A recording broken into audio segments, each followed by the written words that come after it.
All right, what's happening, everybody? Welcome back. Oh, wait, can you hear me? Yeah, we can hear me. Good. Oh, let me turn this up a little bit this way. This is better. All right, we're back here again. Thursday night hang, Coffee and Cigars live stream. I gotta figure this out. I'm in a different chair. I built a chair this week, one of these Adirondack chairs, and I'm checking it out tonight. So I'm just in a whole different position. Adirondack chairs are interesting because they're very raked, right? And I was talking to this other furniture guy that I know, and I was like, yeah, this is the only style of like Adirondack chair that I've ever thought was comfortable. Most of them I don't really feel very comfortable in. And he's like, that's because we're talking about like, well, sometimes they're too low. And he was like, that's because they're Adirondack chairs. They're for the mountains. And the chair is supposed to sit on a slope. So when it sits on a slope, it actually is much more normal feeling. So I was like, huh, that makes sense. I never thought of it that way. Mom, good evening. How are you doing? Good to see you. So how's everyone doing? We're back again. It's the 26th of March. March is already over. I was like thinking about that today. I was like, man, we're almost finished. I can't believe it. The first quarter of the year is ending, and now we're on to the second quarter, and it's a spring final. We've got a nice night out here in Maryland. This is the nicest night of 2026. Like I'm wearing a t-shirt. It's very comfortable. It's actually maybe just a little bit humid, right? So yeah, but tonight we've got some iced coffee that we've been making in a little bit of a different way than you might be thinking of at home. Oh, and then we also have we got a cigar. Tonight's cigar is from Caldwell. It's their Long Live the Queen Maduro. And I was at a tobacco leaf today. I was out in Columbia, Maryland, and I thought, let me stop by and pick up tonight's cigar, go find a nice cigar. And I looked around. I was like, this looks interesting. One that I hadn't seen before. George, man, how are you doing? Good to see you. And I stopped by there and I was like looking around. I saw it. Oh, nice. And then Raul wasn't there, right? So I haven't seen Raul in like months. Like him and I were like text and like, but I haven't seen him physically in months. And I was like, man, I wonder how he's doing. But he wasn't there when I got there. So I was like, oh, okay, I'll just pop in and out and then head on my way. But while I was there, he was like, hey, man. I was like, oh, what's going on? So he was like, well, you got time for a cigar? And I was like, well, not really. I, I kind of got stuff. I'm thinking this in my mind. I got kind of stuff to, but I was like, we haven't hung out in a while. So I was like, all right, let me. I said, you know what, whatever. Let's just go do it. Let's have a cigar. Let's sit down and just hang out for a few minutes for about an hour and a half or so. So we're able to do that. If you guys are interested, tomorrow night, Tobacco Leaf and the Ruth's Chris Steakhouse in Pikesville, Maryland, they're having their monthly cigar dinner, cigar and steaks, right? And they're having it with man, I forgot the name of the company. It's a smaller brand. The guy name is Manny. Tony might know who it is. He based down in Virginia and small brand. And so they're yeah, if you look at, I'm sure if you looked up Ruth's Chris or Tobacco Leaf, Ruth's Chris Pikesville or in Tobacco Leaf's website, they probably have or social media, they probably have more information about it. But there's a cigar dinner. I mean, let me see if I can maybe see if they let me have a look here, see if they have it. Let's see here. Tobacco Leaf. Turns out they do this pretty much monthly from February to November. So, if you miss out, then you can go try it again next time or next month. Oh, it doesn't. I don't see anything that says it. Oh, well, not a big deal. Not a big deal. Not a big deal. Anyway, so the tomorrow night, if you got the time, I think it starts at like 6 o'clock. So if you want to head down there, or if you just call them up, I'm sure they'll give you all the details. I don't know the details, so I'm pretty bad at that kind of thing. All right, so tonight we're going to be making some coffee because it's the warmer months. I wanted to do something more iced coffee, right? And so I feel like this is really low, right? Like I feel, well, I don't know. I guess this feels fine. But the on the morning show, we've been doing a lot of iced coffee this past week, or iced drinks for the summertime, and I thought tonight would be a good as time as any. What we're going to do doing something that they call flash brewing or Kyoto style brewing, or what I don't know kind of stuff. What we're going to be doing is we're going to be brewing a normal coffee hot, like we've done many times on the show, but this time we're going to do it by replacing half of the quantity of water with ice, and we're going to use that ice as a medium to chill down the coffee to make it cold. But we're still going to use the same brew ratio of 2 grams for every finished ounce. So for a 12-ounce cup, we're going to use 24 grams. We're going to make this, whatever this cup is. This is probably closer to 16 or 12 to 16 somewhere. This is a Wolf Trap cup. I got this when we were in the very fancy VIP section of Wolf Trap. They have a whole like lounge there. If you, we got tickets, and I was like, oh, that's very nice. We saw who do we see here? We saw the Roots. The Roots. That was an excellent. If you get the chance to see the Roots, that is a hell of a good show. It's Roots and Diggable Planets. Yeah, that was a hell of a good time. Andrew, how are you, man? Good to see you. Good to see you. So we've got the coffee. Actually, speaking of Andrew, we got the coffee that Andrew brought back from New Zealand. This is from Raglan Roast. This is their Mocha Java. I already pre-ground it here in the Clever. So what the nice about the Clever is that you've got this filter, and you just basically add water, let it sit for 3 minutes. In this case, probably 3 minutes, 30 seconds, or whatever, just any kind of amount of time. And then you just take it and put it on top of your cup. The valve here at the bottom opens, and then it just flows through. It's super easy. This is actually what I use to make coffee for myself if I'm just all alone at home and I'm making coffee without any fanfare, rigmarole. I use this because this is super simple, easy to use, easy to clean. All you got to do is just toss it and rinse it out, and you're pretty much done. So really great way to go. They're about $30 on Amazon now. So the Clever. So what we're going to do is we're going to take the hot water. We've got some hot water. The nice thing about these Adirondack chips, they got big arms, right? The arms are kind of big. So again, we got our Zoji Rushi. I'm going to open that valve up here. And all you got to do is you got to take it and just pour. We're going to pour about half of our normal water content. And you could measure it and weigh it and all that, but I think I poured just about 6 ounces in the cup. So we're about there. That's good enough. Or maybe just whatever else we have in here. Okay, good. That's easy enough. Done. You don't need the one thing, like in my world of coffee, you can make it very, very precious and very, very, all kinds of things that you can make it. I don't think that's necessary all the time. Sometimes, as long as you get the ratios close, you should be good too. Now, in this particular brew, they've got a lid. But since we're going to be chilling it down, I'm not necessarily worried about, maintaining the temperature of the brew. If it's cooling down as we go, not a big deal. I'm not even going to put the lid on. I'm just going to put it to the side. Meanwhile, we're going to take our cup and we're going to get it some ice. Andrew says, love Raglan Roast. Raglan, a great little beach town on the Tasman Sea. I was reading their story about how there were a bunch of surfers who found a used roaster and then started selling coffee and just telling the other surfers, after you come back from your session, man, just come and pay us, after. And they did. So I was like, oh, that's pretty awesome. Now, here we go. We're going to take the coffee. I put some ice in here. We're just going to fill it up. I filled it about to there. We could fill it more. Again, you don't have to be so precious with this kind of thing. It's meant to be fun. It's meant to be easy. It's not meant to necessarily be too technical. So I'm just going to fill it all the way up, and that's what we're going to use. We're going to use this as our ice, and we're going to use this both to cool down and dilute the brew, and then we're going to use it just to keep it cold. We're going to have that nice extra ice here to just keep pushing it into the cold territory while we have our cigar. So that's going to be our strategy for tonight. And you can do whatever you want. Like you can add sugar, you can add. I like the idea of having if you get a coffee, and you can use any kind of coffee for iced coffee, right? Like typically I use like a little bit medium roast, so something a little bit more robust to cut through, like especially people want to put in like cream and sugar. That always helps. But I think one of the fun ways to go is to get a light roasted coffee, maybe one with a lot of like high fruit notes, brightness, things like that, citrus notes, and then brew that in a light kind of like brew. Well, it's a light roast, so it kind of brews light normally. And I think that could be a really light, refreshing kind of daytime coffee drinking in the sunshine.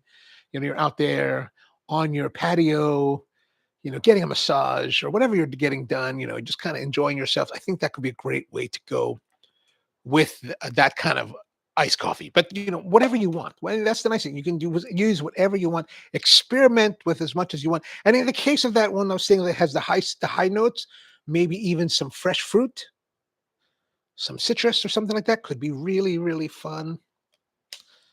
Yeah, that's what I was thinking about recently. And I totally did not pay attention to what the time was when we started our brew. I'm just going to wait another minute. We probably are past the 3 minutes, but we're going to wait another minute just to make sure that we get enough extraction. And then we're going to put it on top, and then we're going to let it flow down and come onto its own. So how's your week been? What's been going on? Anything interesting? Like I said, I finished this chair about last weekend. I think I finished it. I built it. I made it really fast to learn how to build it because my intention is to make more of them. And I learned a lot of lessons in it. And then I decided that, I finished it up really quickly. And then I thought, let me take it apart again, finish it out, like sand it all down, really make it nice, and then put a finish on it, right? A protectant layer. So I did all that. And then I reassembled. And as I originally assembled it using like deck screws, just really simple drywall screws, whatever I had. And then I decided, I'm going to use my cut nails. And unfortunately, the cut nails, the deck screws were great. But with cut nails, you have to like pre-drill the holes. And I think a lot of the holes the holes that were created by the deck screws, just a little bit, it's like one of those things where you like, let's say you get a 1/4 inch screw and you got a 1/4 inch hole. It doesn't quite grip as well as it would if it was a 3/8 inch hole and you were like, or whatever the next size, down is. It's kind of like that. You just want to put a pilot hole and then let that nail drive all the way in. So there's a couple joints that are loose, and then the geometry kind of got a little bit wonky during the reassembly. So that's all right. I called my sawyer today and I was like, hey man, I'm looking for some white oak. What do you got? He's like, I got some. I was like, all right, I'm coming. I'm going to come down and talk to you more. Rusty man, how are you doing? Are you at the restaurant or getting out and heading home? Is that what's going on? Was there another? No, not yet. I've been getting a lot of phone calls, a lot of spam calls. I'm just kind of like, I don't care. Whoever you are, I don't care. All right, let's get our coffee now. We're going to take the coffee, right? And now we're just going to put it on top. We're going to rely upon the extra extraction in the small quantity of water to be nice and thick as a brew that will be nice and in the right kind of ratio for our coffee here. So we won't notice it being, diluted or anything, right? That's really the idea behind this approach. Rusty says, I actually called out again. Oh, man, really? No, that sucks, dude. I'm sorry to hear that. I'm sorry to hear. I went to a party on Sunday, and then the last couple days, like Monday, Tuesday, some of my friends who were there, they were like reporting, they were calling, they put on the message group, they're like, I've been getting ill, and I've been getting ill, and I've been getting ill. And I was like, well, how long is the incubation, man? Because I need to know. One of my friends who's a doctor, he's like, oh, no, it's usually 3 days. If you're in day 3 and you haven't got anything, you're going to be good. I was like, thank God. I was like, that's exactly what I need.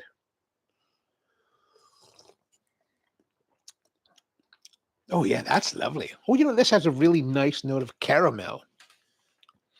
Caramel, good body.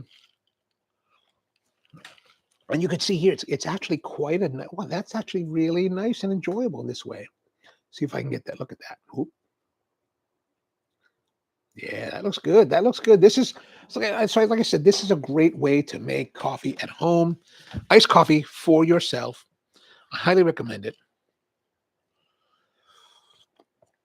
I got to say, looking at this is not the most flattering camera angle that I could have chosen. Let's move you over here. Okay, that's probably a little bit better. All right, that's nicer, right? That's nicer. Okay, good. All right, so tonight's cigar we're going to be trying out is this thing called the Caldwell. I was at, like I said, I was at Tobacco Leaf today, just looking around the humidor, and there were some cigars that I thought, let me try. Maybe we'll try that. Then I looked at the price, $35. Like $35. I feel like spending that. Sometimes, I have a very big price elasticity when it comes to the show here. But man, sometimes it's not always elastic, right? Sometimes you just don't want to spend $30. Like I don't want to spend $20 for lunch. So $30, it's got to be. I got to be in the right mood, especially since we're going to go to Cigars International on Sunday. So I don't want to, I want to save some money to spend there. So yeah, remember this weekend, Sunday. Oh, Rusty, are you going to be able to make it, or are we going or not? It just occurred to me now that, you're ill and you're the big proponent for us to go here. So let me know what you're planning. Well, let me know. We can even wait till as you get closer to it. Not a big deal. Andrew says, chilling, recalling a Raglan vibe with a brick house, Connecticut, and iced lemon water. Oh, that sounds good. That sounds good. We've got nice weather for that, right? We've got nice weather for that. Like you in a t-shirt while it's a beautiful night for the t-shirt. George, how are you doing out there? I'm sure you must be in a t-shirt on your porch, enjoying yourselves with that meat lovers red from DDT, red meat lovers from DDT. Oh, okay. Russ will be there. Hello, high water. Okay, I'm thinking I want to be there by 1 p.m. right at the latest. So I'm gonna try. They open at 12, so I plan to be there at 1. I'm gonna call my friend. I'm gonna tell. Let me message to him now. Hey, I just want to let him know that we are still on for our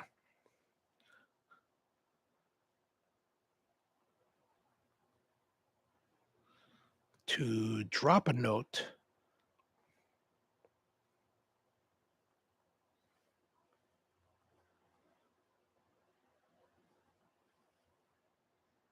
We are still planning on coming up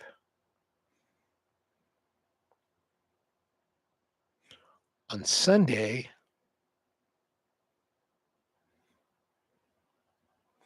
by 1 p.m. I think 1 p.m. is a good time, right? That'll give us at least 4 hours. We get there a little earlier if you want. I mean, I'm gonna try to leave here around 9 o'clock. I did message some people along the way on the route because they had some tools, and I was like, oh, look at that. Maybe I should go pick some up. If they agree to, if we can find an agreeable price, then I'm gonna stop on the way up to Bethlehem. Anyway, Craig's with us. What's going on, Craig, man? How are things at Ottawa? I have been thinking about Ottawa recently because there is a there's a hand tool company, or there's a tool company up there called Veritas from a company called Lee Valley Toolworks. And I have been, a friend of mine let me use one of their hand planes for a project that we're working on. And I really liked it. And I was like, oh, interesting. So I've been kind of looking up a little bit more about them. And I was like, huh, they have some interesting tools. I was like, wow. And like one of the things I find is that when you have these like tools, right, these hand tools, like you just want to feel them, right?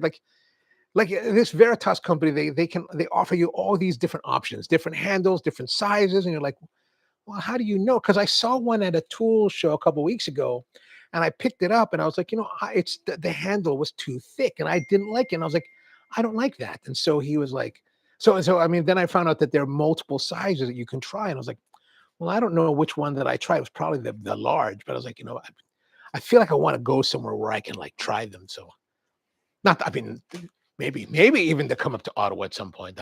I don't know. You never know. You never know. Oh, George can't make it. I'm sorry to hear that, George. I'm sorry to hear that. Tony's with us. What's going on, man? Tony, how are you? Oh, Craig says lots of good stuff. Yeah, I mean, I was, I mean, I've been, I was about to say I'm a Lee Nielsen guy, but I'm not a Lee Nielsen guy, right? Lee Nielsen, if you're not familiar, Lee Nielsen is this other hand tool company in the United States in Maine. I went there in October and I did buy a plane from them that I've really, really liked. Like I like the feel and everything about it. And I was kind of like just curious about it, but about the Veritas, and I was like, oh, these are some nice. They're interesting. Like whereas Lee Nielsen follows like the old school styles from Stanley and things like that, Veritas has kind of gone in their own direction with like new designs and like modern looking designs. I was kind of like, I'm kind of enjoying them, especially since I had the chance to use this what's called a shoulder plane maybe back at the beginning of February, and I've been thinking about it. It's like, man, that was really a nice tool. Whereas the versions like you get from Stanley or from Lee Nielsen's very big. I just don't feel like they're as comfortable to use as the Veritas. I was like, maybe I need to get one. Maybe I need to get one. So yeah. So let's get to our cigar. We're gonna get to our cigar. Like I said, I was at Tobacco Leaf today in Jessup, Maryland. Grabbed this cigar. I think it was like $18. MSRP, I think, is like right around $15. But this is a big sucker, man. This is like the biggest cigar that we've ever smoked. I think I don't think in the history of our show I've ever done a cigar that was this sizable. This is a 6x60 ring gauge. It's called the Caldwell Long Live the Queen Forbidden Fruit Maduro. I'm not sure much about this. I didn't get a chance to look it up. And you might think that long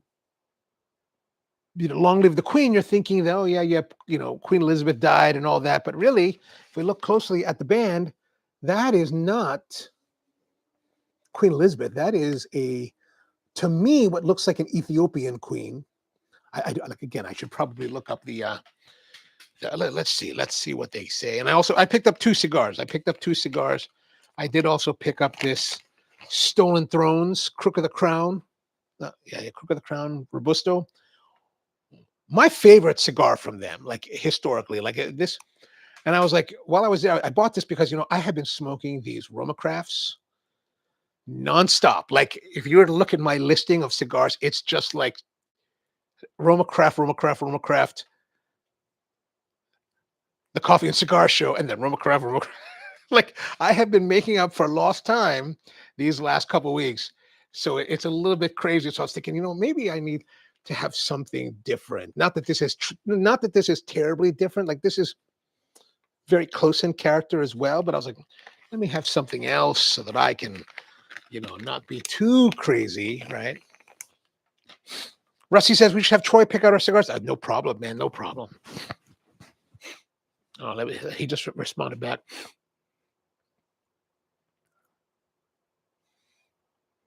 All right, he's got on the calendar. He's ready for us. He's ready. I don't know if he's working or not, but oh yeah, I was going to look up the Caldwell. This is what's it called? Caldwell. Long live the Queen. Maduro. Caldwell. Long live the Queen. Maduro Forbidden Fruit.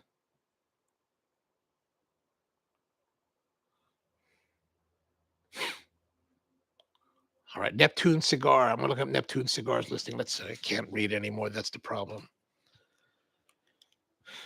All right, so what do we have? We have the cigars made in the Dominican Republic for Caldwell. I don't know who makes their cigars for them. Colorado wrapper, but the wrapper's as a Mexican San Andres wrapper. Dominican and binders and fillers, hand rolled. Oh, it's a factory called Mina del Rey in the Dominican Republic. I'm not sure who Mina del Rey is, but there it is. Actually, it's a really nice. I don't know what the 2013 means. There's 2013 on the side. Could that be when they started? No, Caldwell's been around longer than that, I think. Maybe they've been there that long. I don't know. But as you can see, it's definitely not Elizabeth. There's a footband too with the Caldwell, bike. They like that bike symbol. I think that's a bike. Either that or it's an engine underneath a roof.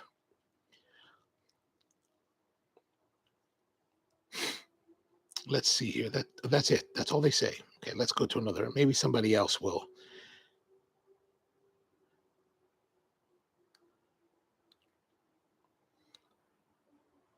This is part of Caldwell's Crafted and Curated series. I'm reading this off a half wheel. And this is part of two. There's one that's a regular natural leaf. And then this is, Raul had both. I just got the Maduro, I like the Maduro stuff. So the Mexican San Andres wrapper. This is classified as a Oscuro wrapper. And so evidently the blends of the tobacco, the binder and fillers are the same between two. It's just the regular wrapper and this particular wrapper. The regular wrapper is what does it say?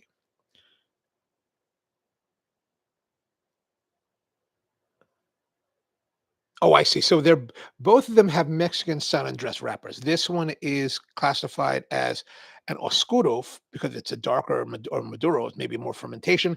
And then the other one is what's called the Claro, which is a lighter.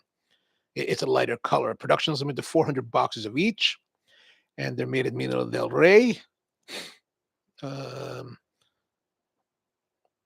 And then it says here, Robert Caldwell says that we have never had a 60 in the original Queen lineup, but more importantly, so this lineup came out a few years ago. But more importantly, these are two blends that fall into the Queen smoker's palate delivering a new experience that complements the Queen line. They are two unique blends for two unique brands. We hope you enjoy smoking them as much as we enjoy making them. And so they just started shipping. Oh, I guess they're brand new. Wait a minute, let's see here. Oh, yeah, March. This article's March 4th, 2026. They were expected to start shipping March 16th. So they're brand new in the stores. There's a link to them. Oh, they do have, so this is called the Queen's Crest, I think. No? Oh, no, this is an older one. This is a different one. Never mind. Anyway, so they have another one that's been released. We're gonna try this out. It's a big cigar. My gosh, it's really large. Where's my looking for our score sheet for today and my pencil.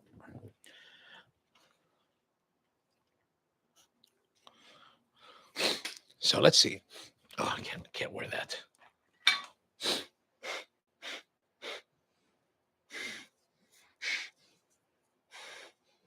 There's a tobacco character to the nose. I mean, it's not really heavily expressive. Just a light tobacco, maybe just a little bit of barnyard. So I'm going to say the fragrance is a little bit on the lower side, a little bit low toned. Let's start cutting. We're going to need a big cutter because, this is a big cigar, bigger than we've ever had.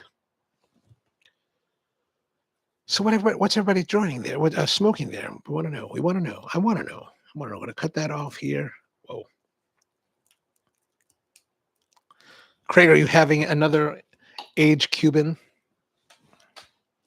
Okay, time for the cold draw. A big sucker. Look at that big. The wrapper does look nice. It feels supple. It looks a little bit on the dry side, but it feels pretty supple. I wouldn't say that it feels very moist, but just a nice supple, kind of like a dry leather.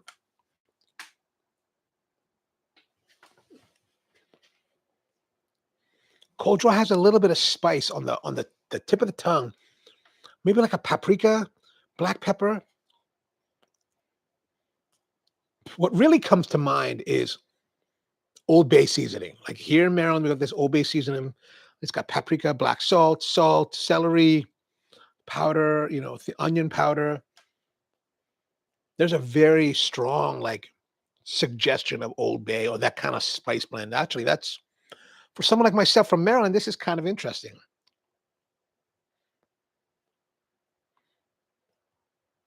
That's actually kind of delicious. Savory. Interesting.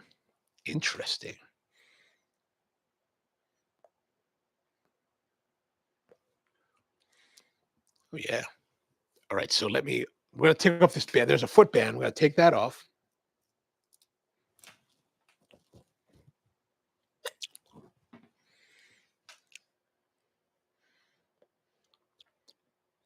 Maybe a little bit of saltiness on the wrapper. This is really actually quite interesting. This is a whole different experience. Like there's a lot of layers to these spices, right? Like I said, it's like paprika, black pepper, there's some onions, celery. It's really got that whole gamut of Old Bay seasoning flavors. Saltiness. Wow, that's very, at least in my experience, this is very unique. Like that's quite interesting. Wow. Long live the Queen. Long live the Queen. So let's before we begin, let me wow, that's really nice. Man, I gotta say the cold draw fragrance, a little bit of that light manure, light tobacco, not really great, but man, this cold draw is like, wow, like it's totally like I'm saying that I think it's excellent. I'm putting up on a 9 because this is an experience that I've just never had before. Like this is truly different. All right, let's get to our lighting. Kind of match from Tobacco Leaf. I've been using this matchbook for the last few days, and I've already powdered through all the matches. Last one. Can we do it? I don't know.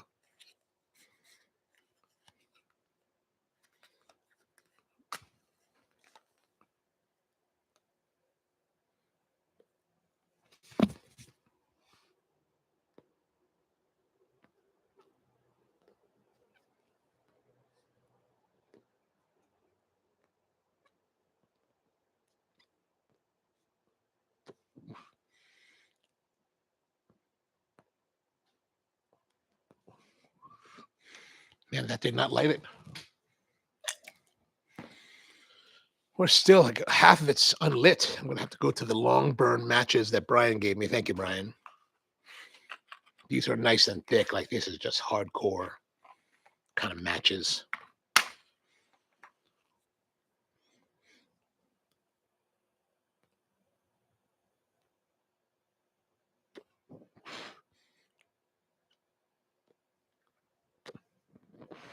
All right, what I gotta say, there is a very strong, spicy element, just a whole spicy experience going on here with this cigar. Like just right off the bat, during that lighting, just this black pepper, and not black pepper in the way that we normally expect from Nicaragua, right? Nicaragua's black pepper is kind of heavy, you know. This is like dynamic. There's like spice and just the puffing was just to light it was just filled with complex spices. Really, really different.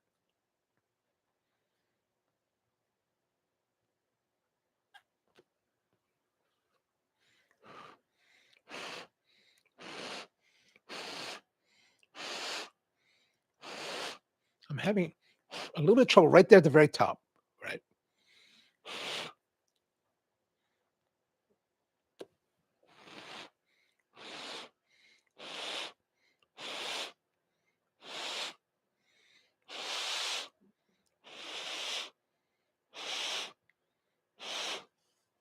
I think we've got it rounded out.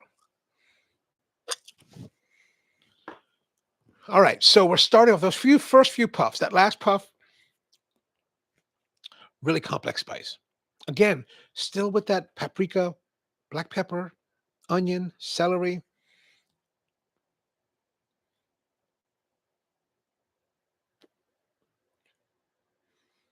The body is not terribly heavy. Like I almost want to say the body is light, but I wouldn't say it's light. It's probably medium, maybe just slightly under medium because it's not really, you know, like Roma Craft tends to be heavy on the body, right? This is definitely not like that.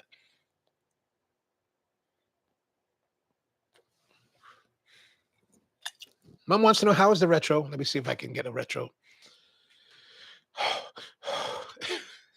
I'm really bad at that.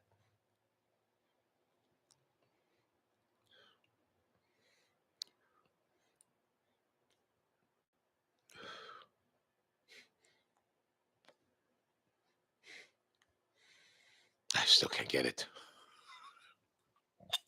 I think it seems nice. Maybe onions, like dried onion in a spice mix. Tony says Jaime Garcia successor 6x54. Oh man, everybody's having. Oh no, you're 6x54. This is 6x60. Sorry. Toro and a half zero half diet cherry pips are nice. I'm presuming that the supply lines are back. I know you reported last week that they were doing pretty well. So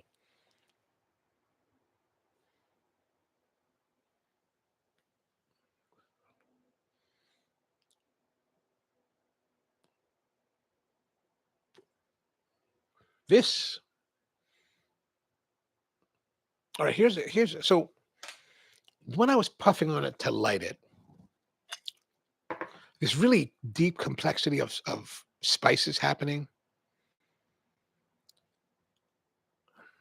I,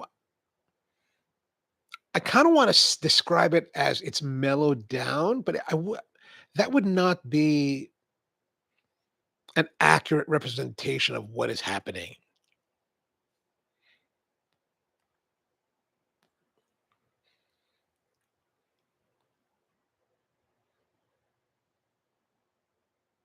There's still a really deep complexity to the cigar, to the spice, but it's not as it's either it's not as maybe it's not as it's I'm not perceiving it as that pronounced, but I think that could also be because maybe my palate is a little bit more accustomed to the flavor.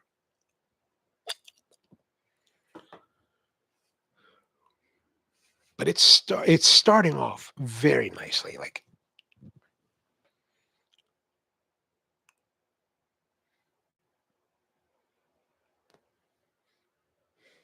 oh, there we go.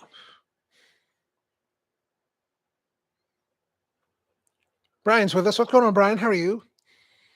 We're smoking the the Long Live the Queen from Caldwell. They're 6x60, 60 ring gauge. Can you believe that?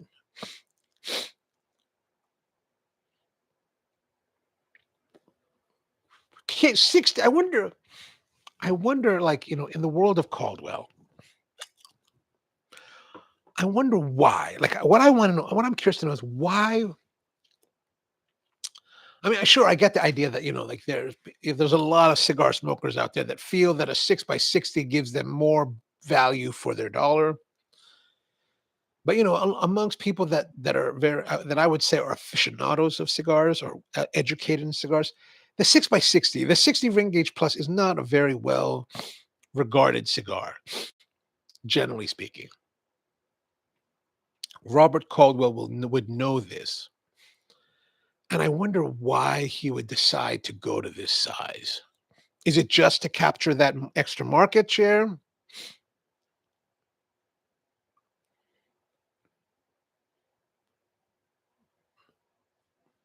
Like, I'm wondering where that spiciness came from. Is it in the blend, or was it more the wrapper, and we're just now getting into it, and so it's and now that we're into it, is that intensity diminishing because it's just so much bigger? I don't know. Yeah, I haven't. We're still just starting off. So Tony says, I personally prefer the Queen Sword Lancero, but some people like these 6x60 size cigarettes. When I bought this, I didn't know there was another. I didn't know this was a pre-existing line. I just thought this was like a new release. I was like, oh, look at that.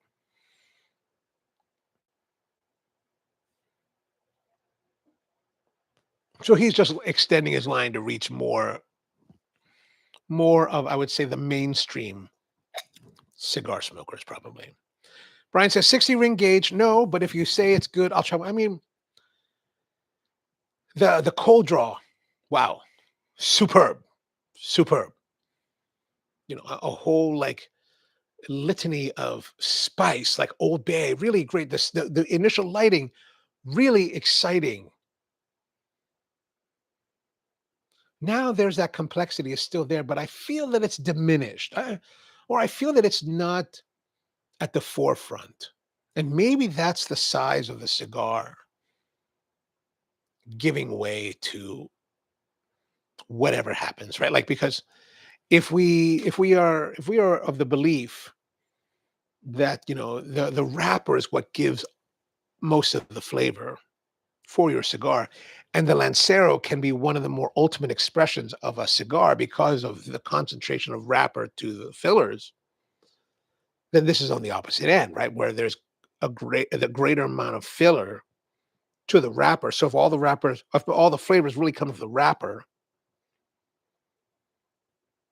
then we're getting a different quantity, a different ratio.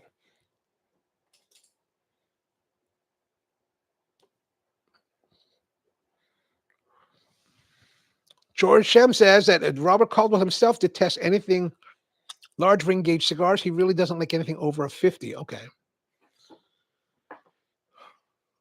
But then, it makes you wonder, like, then why release one? I mean, I mean, other than where's my pencil? I lost my pencil. Other than just the crass grab for market share, which, in our world of business, that not necessarily something to look down upon, right? But but if you're I don't know, I wonder, like, if you are a true believer in your product, do you want to see your product represented in a way lesser than what it could be? I'm not saying that that's how this is yet, because we're just starting, but I'm just wondering, like, if we can make the presumption that larger ring gauges, like 60 and above, are lesser representations of your cigar line, then why release it? Like, other than just to try to grab more market. One of the ones that really has always fascinated me, and I wish I could find one, because I am curious to know what it would have been like. I've seen the mold that it was made in, but I've never seen the actual cigar. many, many years ago, like in 2013 or so, 2012, Roma Craft released their Cro-Magnon Femur, which is a Cro-Magnon cigar, 130 ring gauge. I think it was like 6, 7, 8 inches long. It was crazy. It was like really just a ridiculous like cigar. But I did see the mold, which was really kind of cool at the factory. But I wonder then, like, what do you need to change in order to maintain that experience, right? Because like, let's say like the filler tobaccos are, they're going to provide some component to your experience, but when it's a preponderance of the filler, like, and if everything really is coming from the wrapper, how do you compensate for that larger? Are you taking some of your wrapper leaf and weaving it into the blend in order to maintain some balance to the wrapper?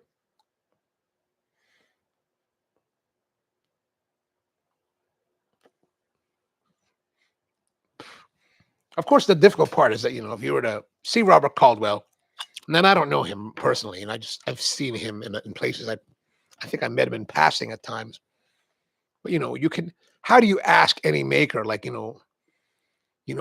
why make something like this when you're, like in his case, when your own personal tastes are for narrower gauge cigars, and that's what you feel is like the great way to express them.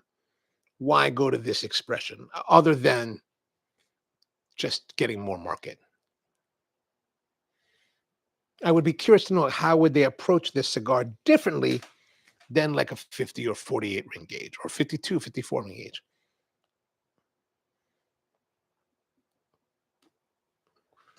Brian says, I think you're overthinking this. I don't think they put any effort into it other than rolling a larger ring gauge cigar.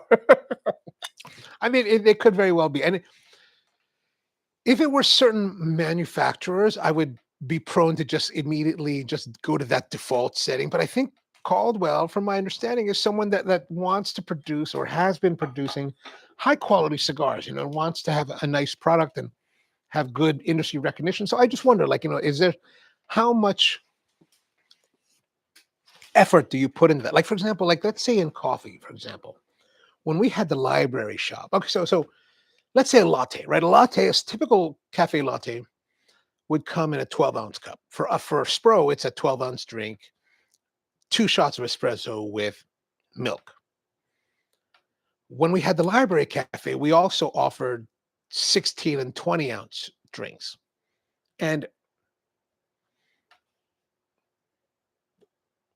if you go to most coffee shops, it's still a double shot of espresso with just much more milk than others. So very much along this idea of, as you go larger with your ring gauge, you're just adding more filler and just using the same amount of wrapper.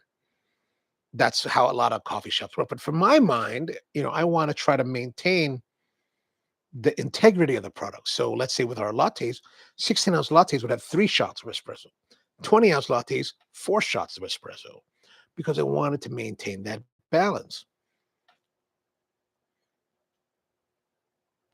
So I wonder, like, if somebody's really, and I got to say, these last 2 puffs, really, actually really nice flavors. So something like this for someone like Caldwell or any of the other ones that are in his vein of like boutique cigar, brands that are trying to make nice quality product, do they change the approach, or is it just more quantity of fillers to the wrapper? Tony says Island Jim makes the Woody, which is 21 by 80 or a 100. Some people some people like stupid.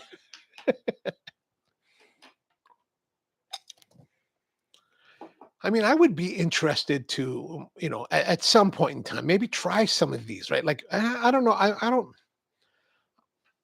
I know a lot of people like Island Jim cigars. I never, I've tried quite a few of them, a few of them over the years. I was never as moved by their cigars as other people that I know.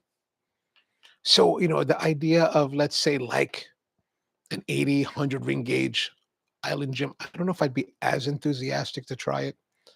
Now, I'm a big Roma Craft person, so the idea of 130 ring gauge, I'd be interested just to see what it was like. How are they able to go to such a large size and carry over the experience? Like in this particular case, I would like ideally it would have been prefer if I had known that there was other smaller sizes. I would be interested now that I think about it to have tried the smaller ring gauges and then come back to try this to see how the performance is. But these last couple puffs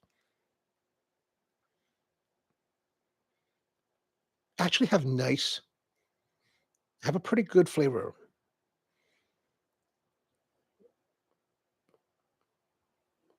Not heavy. Like there's a little bit like there. I don't want to say things yet because I'm still trying to interpret my thoughts on these.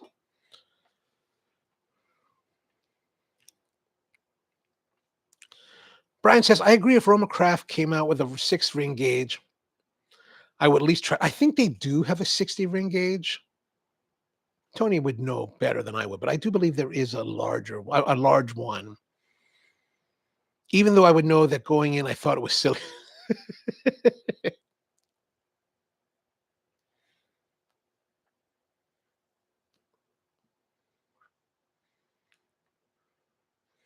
I gotta say, it's not like we make the presumption that when it comes to 60 plus ring gauges, and I'm going to say this without really having smoked a lot of 60s, I maybe a few over the years, but I'm not really a big ring gauge person. So I don't have a lot of experience with them. So I don't know, but I'm going to, I'm going to make a presumption that when you get to these 60 plus ring gauges, part of that intensity of flavor will fall off because of the nature of it. So I wonder, like this, there's a nice, pleasant experience to this cigar now. Not the intensity that it was at the very beginning, but a nice, pleasant experience with it. I wonder if it's if it's intensified with the smaller ring gauges. I'd be curious to try those.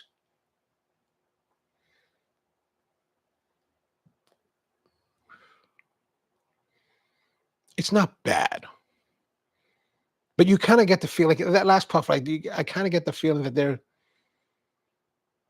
I get this impression that if there was less filler, it would be a little more. It would be a bit more satisfying, a little more robust, a little more full in the body. Like it's kind of like it's kind of one of these things where it's kind of it's showing some character, it's showing some complexity, but it's not all the way there, right? It's not fully realized.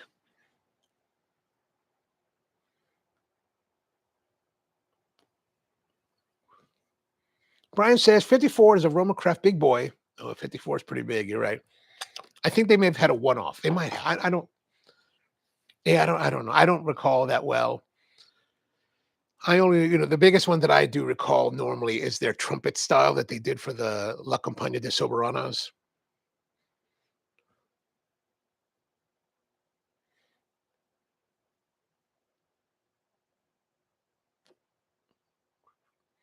I mean, it's pleasant. There's a little bit of darker complexity now, but yeah, it's just not a robust flavor. Like it's kind of like hinting at that it could be something, that it wants to be more. I don't know, maybe part of the attraction for the smoker that enjoys the 60 ring gauge is that it's not that it maybe because okay, if this is indicative of the experience that you get from 60s, where the intensity of the flavor is not quite intense. Perhaps that's the draw for a lot of the 60 ring gauge guys is that they're not getting hit with a lot of flavor. It's comparatively benign or comparatively light. So it's not overwhelming.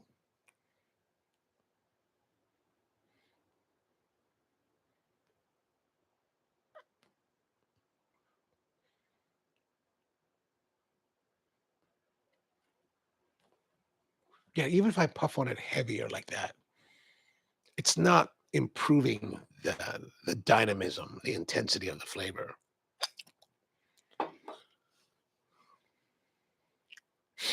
Tony says, I don't think it will ever become robust because the extra fillers mellow out. Yeah, I mean it's like it would like to. It's like suggest. It's like I could be, but I'm not. Right? Like there's something blocked. It's like being blocked. The fantasticalness of the cigar that could be is being blocked.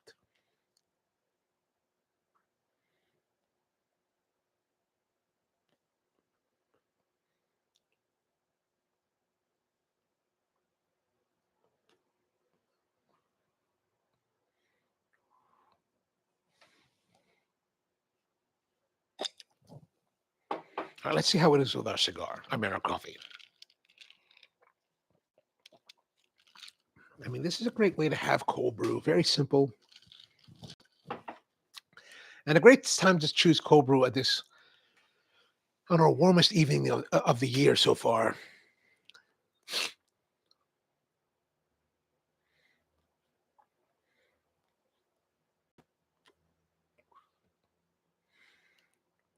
Tomorrow I'm heading up to York, Pennsylvania to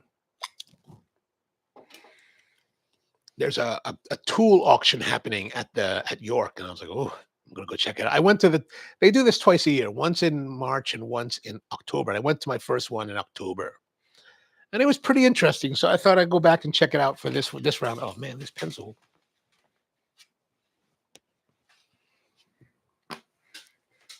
So I'm gonna do that tomorrow morning. If I can get back early enough, I see if I can hit my Sawyer to see what he's got.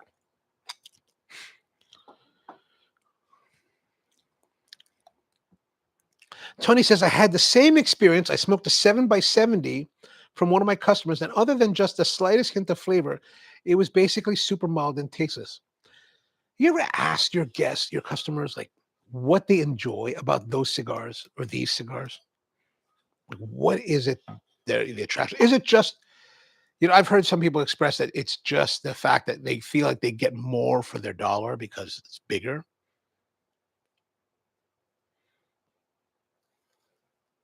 And the guys that enjoy this larger ring gauges, 60 and above, do they only stay in that realm, or do they go to the smaller ring gauges for certain cigars? And do they still enjoy them, or do they find smaller ring gauges too intense?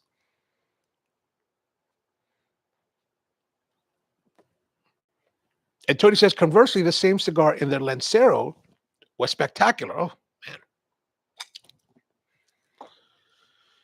that sounds great. I mean, what you want is spectacular. Right? You always want spectacular cigars.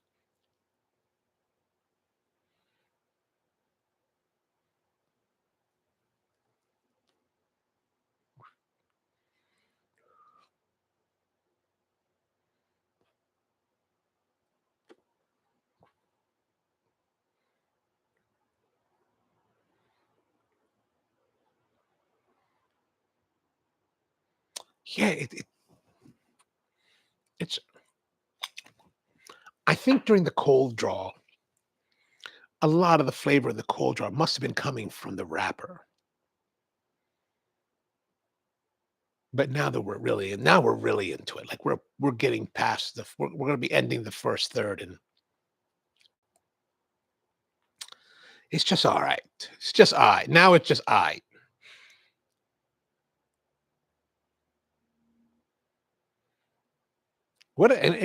There's part of me that thinks about the back of my mind, what a shame, right? Because I mean, it started out, even though the cold draw itself, I mean the fragrance was relatively mild. Man, that cold draw was just so full of flavor, like just so much interesting, and like, I mean, I gave it a 9. Like, it's excellent. Like, I was like, oh, this is gonna. Hopefully, this is gonna cascade. I mean, hopefully, it's gonna continue instead of cascading. I don't think we're there at that level for the first stage. George says that that particular customer, Tony, was referring to only smokes 70 ring gauge sticks. He's a great guy, but he loves large ring gauges. But I mean, does he like? I'm curious. Like maybe if you guys have the chance to talk with him, like I'm just curious to know like why? What is it? What is the draw to the larger ring gauge?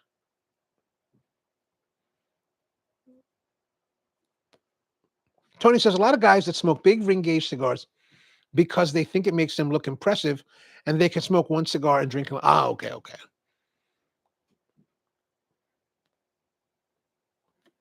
So one guy smoking a 6x60 can smoke this for 3 to 5 hours. That's actually very impressive. Like honestly,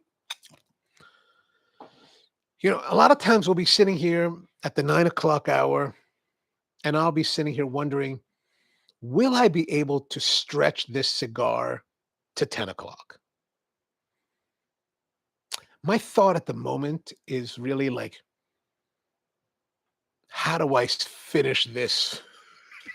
How do I finish this as quickly as possible?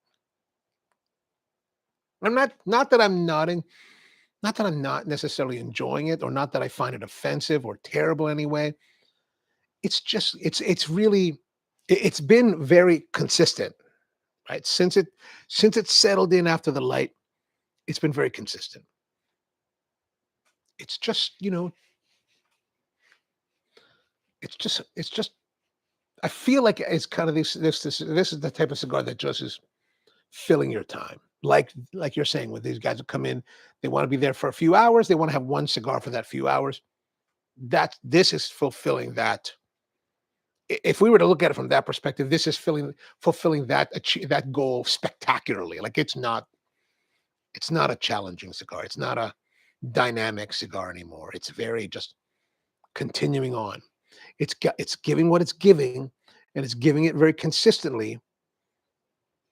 I personally would just like to have more. Like I want to have more depth, more character, more like wow, right?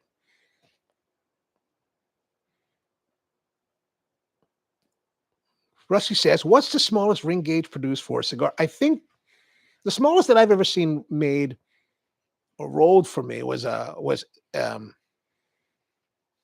Dislo was making cigar when I came to the factory to Nica Sueño for Roma Craft Factory. He was we were hanging out. We're talking about small ring gauges, right? Like Lanceros and stuff. He wanted to like show like the highest level of evidently the highest level of technique that a roller can do is to roll a 38 ring gauge cigar with newspaper, like no molds, no nothing, just a sheet or two of newspaper, and you roll it, and you make this 38 ring gauge cigar, and it's like the height of like the craft. And Esteban was doing that, and I was like, oh, that's kind of awesome. I think that's the smallest ring gauge that most or any manufacturer will make. And I think it's a difficult cigar to make because it requires so much skill that I don't think anyone produces that on a regular basis. I don't think. I don't know. Tony says a lot of guys that smoke big ring gauge cigars because I said that already.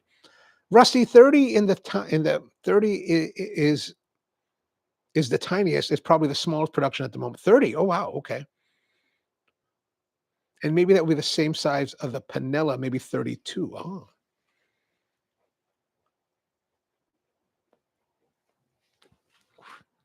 Andrew says, I discussed this with Michael Herklotz once. I garnered I garnered the Corona with the optimum size to get the wrapper flavor. As gauge gets larger, flavor diminishes. The experience for the smoker trends to the filler. Hmm. I'm taking a moment there to think about like as I puff the filler itself, right? Like if this is, I mean, obviously this is mostly filler. That there is a bright character to the filler.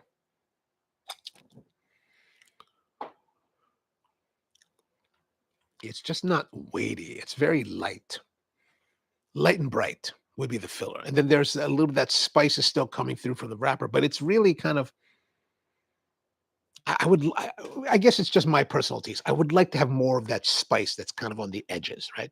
I would like more of that spice rather than the brightness.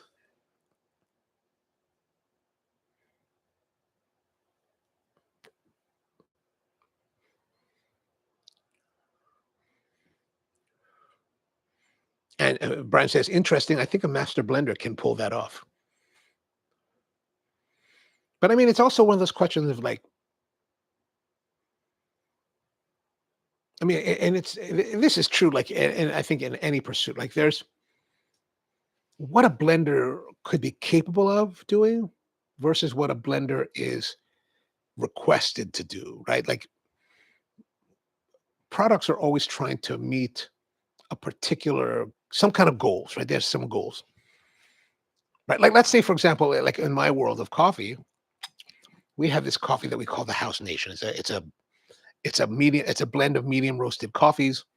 That's really the idea behind that is that it's not meant to be a high note, rare, spectacular coffee. It's meant to be a very approachable, enjoyable, pleasurable cup of coffee that's very familiar to most people, kind of elevating the normal experience that they would have. So I think everyone sets goals, and I wonder what the goals might have been for this lineup, and how the expression of this blend in this cigar is meant to fit in within their pantheon. Because there is some spiciness to it, that kind of like maybe a little bit of like paprika, cayenne, black pepper. There's still that. It's just not very pronounced like it was.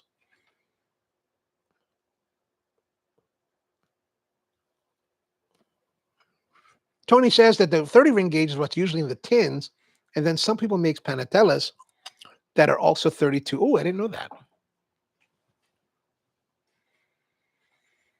Like here, right at the moment, I've got all this kind of smoke swirling around my head, which I would normally like. You saw me kind of swatting at, but normally, let's say if I was smoking my Roma, the Revenge, it would be like that, and I'm gonna get ill from that, right? But here, it just kind of like it's a little bit nicer because I'm trying to gather more of the flavor, the aroma, to try to be more at one with the cigar.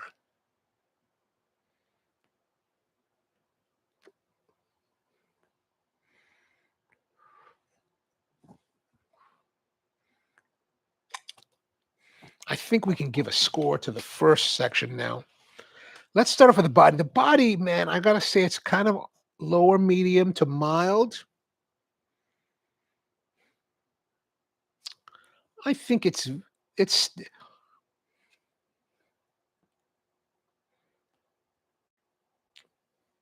I think it's a very good, be a very good plus. I'm gonna say 8.25. Flavor,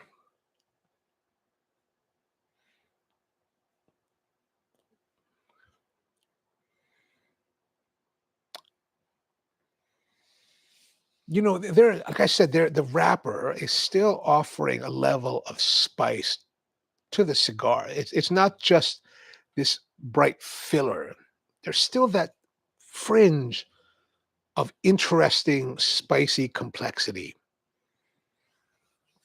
So, I mean, if that wasn't there, I would be prone to giving it like more of like a very good 8 or less. But I do think that it's a very good plus. So I'm gonna say 8.5.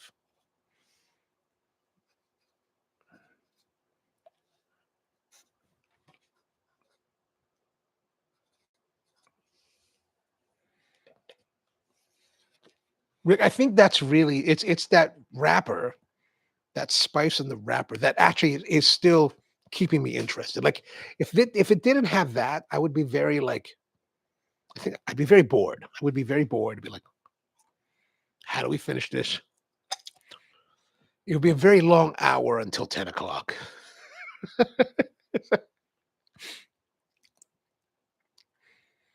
So how are your guys' cigars coming along? Any interesting things happening there? George with your DTT or DDT?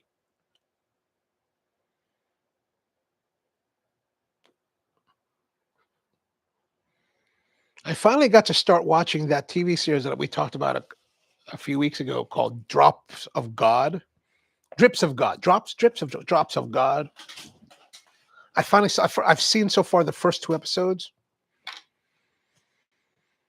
I am liking it. I know Brian said he saw it, and I was like, oh man, I am enjoying it quite a bit. Like I almost watched the 3rd episode. I watched the first episode a few days ago. I watched the second episode last night, and I almost started to power into the 3rd, and I was like, I should just save it.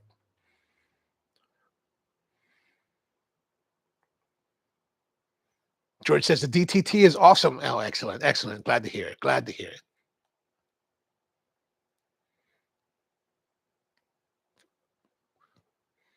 Yeah, really, this spiciness from the wrapper is still playing a role. Like it keeps my attention, and every once in a while, like that last puff, every once in a while I'll puff, and it gives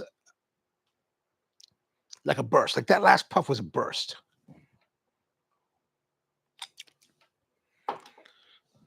Before I went to Tobacco Leaf today, I swung by the Habitat for Humanity Restore in Colombia. Sometimes I like to stop by there just see what they have. Actually, it's interesting. I've been to a few of the Habitat Humanities. They all have different character, right? There's a lot of Colombia really has a lot of interesting. They have a lot of interesting furniture right now. They have this table, this like clawfoot like dining table with like a carved rope edge, and it's huge. It's like 8 feet long. It's a pretty epic table. And I was like, man, if I had a cafe that was big enough to put that in, I would love to buy that. It was like $200. I was like, oh, that's a pretty good deal.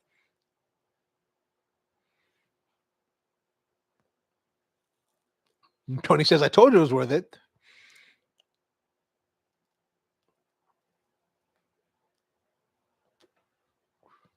Yeah, like I said, this cigar, like those couple of puffs just now, still keeping that spiciness. Like there is a very interesting spice to this. Like it does make me interested to try the other smaller ring gauges sometime in the future because I would like to see where this really can go.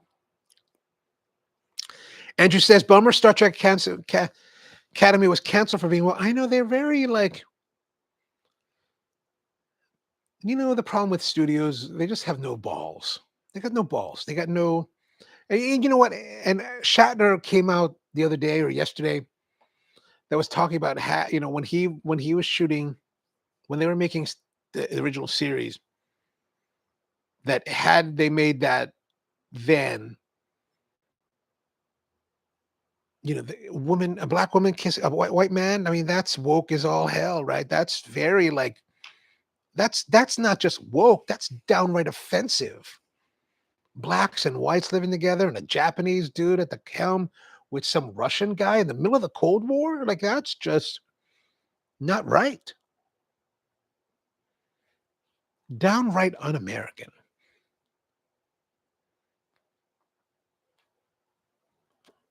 And I think, but part of the difference between then and now, I think, is, and I just thought about this afternoon while I was driving around.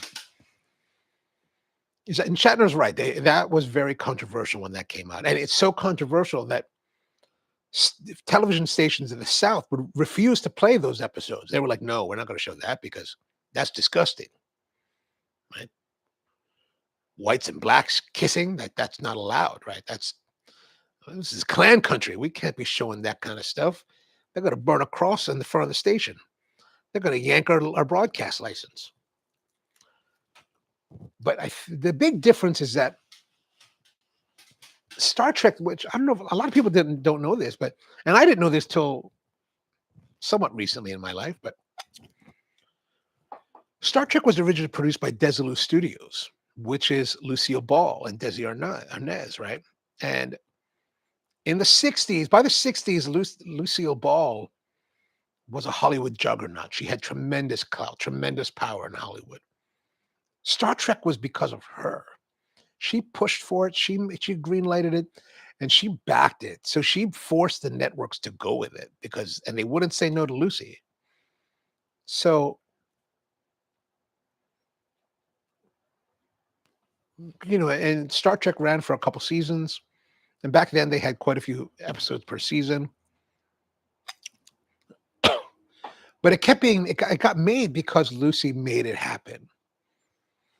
She backed it and put all her weight behind it. And I think that's what's missing today is that studio executives, especially the ones that would be greenlighting a lot of projects that most series get greenlit under, they just don't have the balls. They just don't have balls.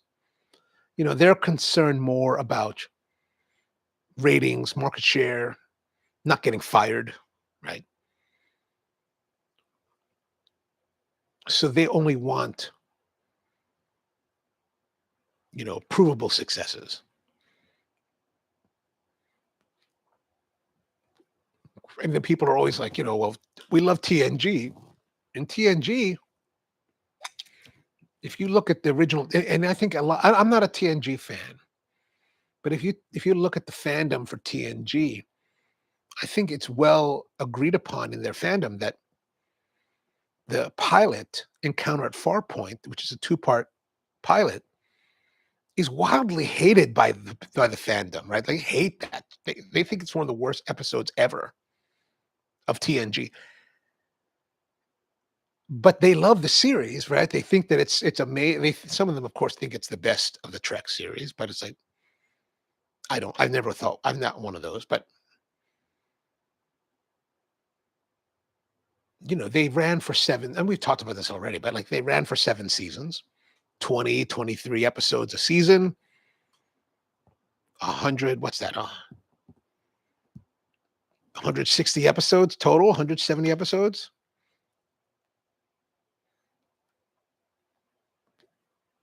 So you have this whole time to get used to learn the characters and understand them and enjoy them. We're in modern times when we're running 6 to 10 episodes a season, just don't get that opportunity. You don't get that time with the characters to see them at their best, to see them at their worst, to see them at their lamest. But I've watched the entire series of Academy, and I very much enjoyed this season.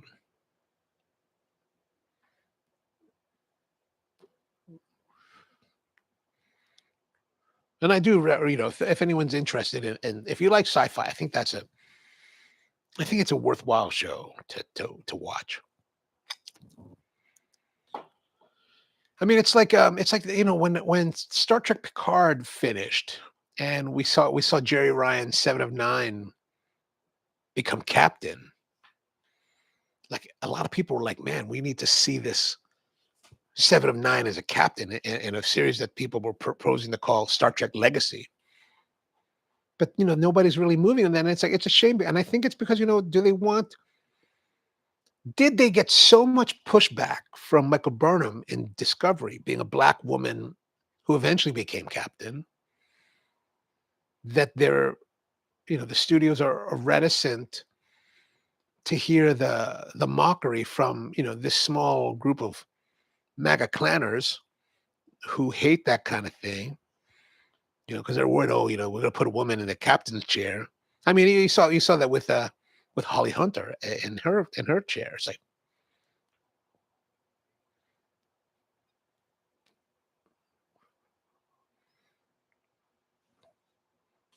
what's lacking is balls.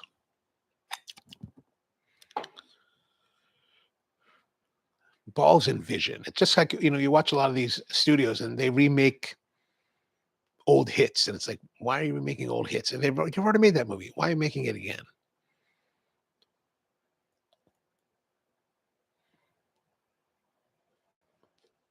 Like they went back to Indiana Jones for Indiana Jones 5, right? Which I didn't watch. I don't know if you guys seen it. Maybe it was good. But after I saw Kingdom of the Crystal Skull, I was like, all right, that's enough. That's enough of this ridiculousness. You finished. You originally finished with Sean Connery, as the dad, and that was the crowning glory of Indiana Jones. And then you wanted to go to Kingdom of the Crystal Skull. It's like sometimes it's better not to rehash things. Although I gotta say, I did enjoy the recent Ghostbusters. Like I thought the recent Ghostbusters, not the female. I didn't see the female version, but the ones with the kid. Like I thought those were pretty good. I was like, oh, that's pretty good.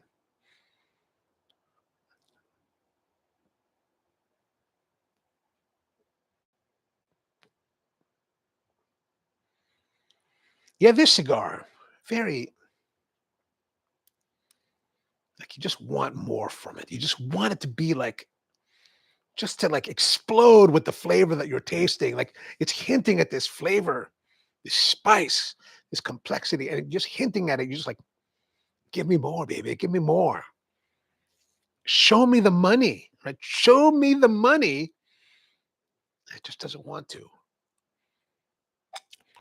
The blend is holding it back. Like it's holding it back from expressing itself.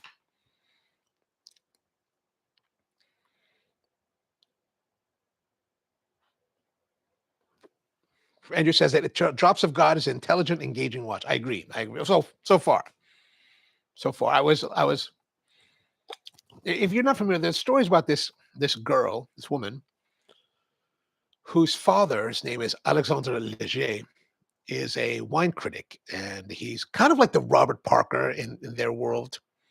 Although I do think Robert Parker in their world does exist, but I think he's way bigger. He's created encyclopedias of wine under his own name.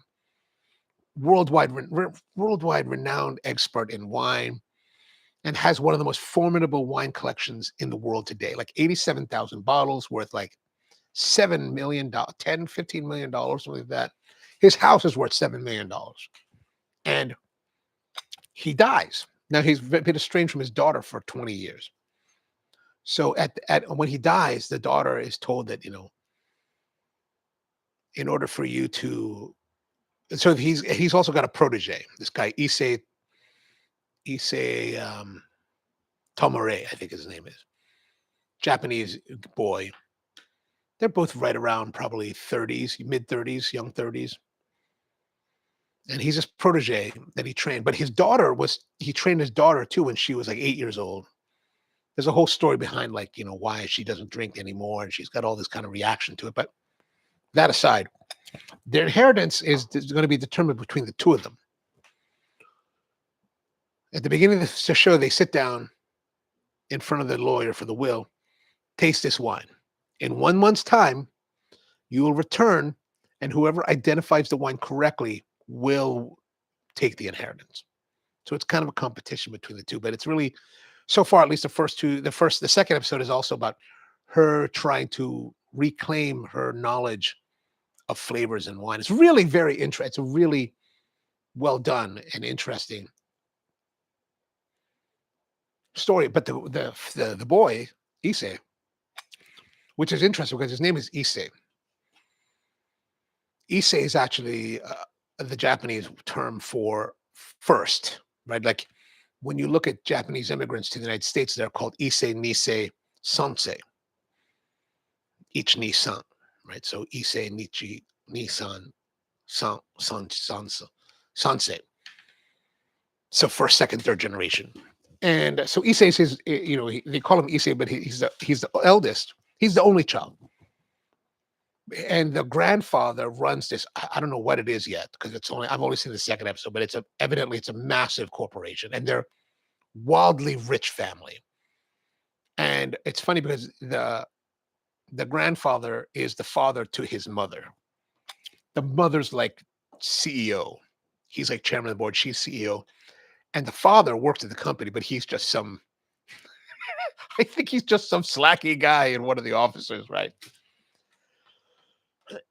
But there's a whole like media fanfare around this inheritance that he's competing for. And he's trying to, and his passion is wine. So he's started his own little like wine consulting company or whatever. And he's trying to get that launched. He's having a hard time getting launched. And the grandfather summons the mom and is like, this needs to stop. This is gonna like ruin our reputation. It's gonna tarnish our reputation to be in the media like this and blah blah blah blah. And the mom's like, I'll take care of it. He's like, no, no, I will speak to her. So the grandfather goes to the grandson, to Issei, and he's like, goes to his office and says, it's time for you to wrap it up. This is not gonna happen. And I was like, man, is he gonna say no? Because he has, in my mind already, I'm like, he has no choice. This guy is, he's hosed. Like he's like, you just don't say, you just can't, in Asian culture, you just don't go say no to things like that. It's not like, well, here in America, we do things like that. We're like, oh no, no, this is my passion. This is my pursuit. This is what I love to do. No way, granddad. No, you don't do that. That's not happening. And he was like, he's always like, you gotta put it, it's time to wrap it up. And he was like, okay. It's like, so I'm really interested to see where they're going to go with this. I'm like, man, well, this guy's hosed now. He's hosed.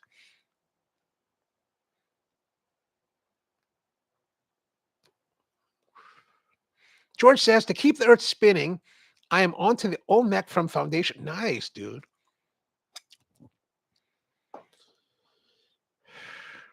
Andrew says, what did I just say? I think the smaller gauge would give you that oomph you're wanting. Future show. Yeah, I think so. I think so. Once I find another one, we'll put it on. We'll put it on in the future. Like I'll keep this in mind for the future. I mean, I think it, I do think there'd be some interesting things to see in a smaller ring gauge. Brian says, too much filler in that cigar. It's diluting the flavor. I totally agree. Totally agree.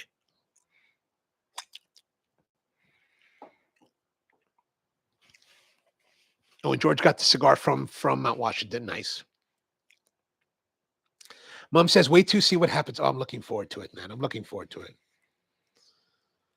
The downloading has been slow because I don't know, like the series itself is 2 years old or 3 years old. So it's been floating out there for a long time. And so like trying to get the downloads has been tricky. Like sometimes it'll like I've got them all stacked, like the next like four to seven, 4 to 8, I think, or 4 to 10, I've got stacked in the download, but like whoever's serving it only comes up every once in a while, and then it like powers a whole bunch of data down, and then it stops, and then like, what's going on here?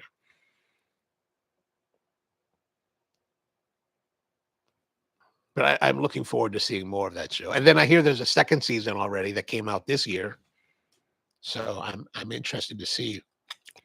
I am at the very beginning of the first episode. Issei is like narrating, and he says something about the girl Camille, that he's like something like, I've never met anyone like her, which suggests to me, does he get together with her in the series? I don't know. I wonder.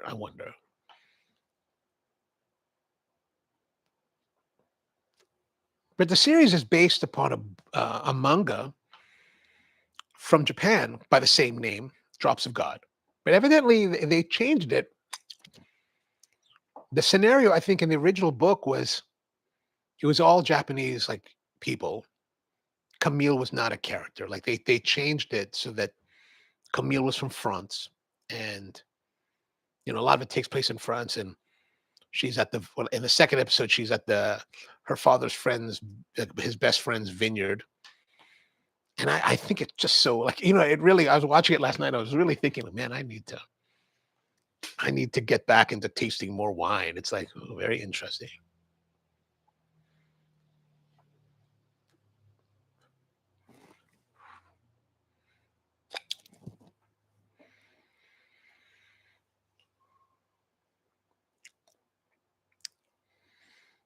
I mean, one thing about this cigar that I think is testament to the cigar is that it is very consistent.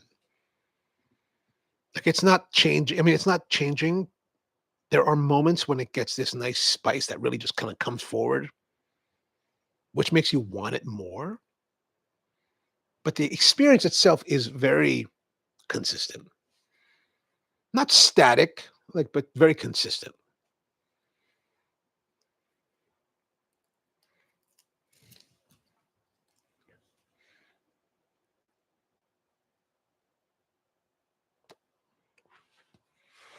I mean, I think it's very consistent. So I mean, let's say the second, third, again, 8.25 for the body.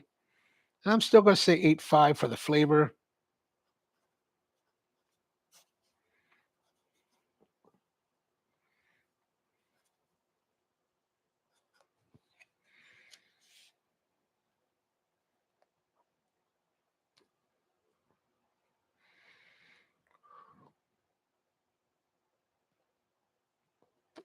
I mean, draw has been fine. Good resistance.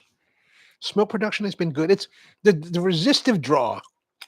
There's a little bit of resistance to the draw. It's not as free flowing as perhaps I would really like, but it's not resistive enough to like make it to detract from the cigar. But smoke production is controlled by that resistance in the draw, but it's still, a good amount.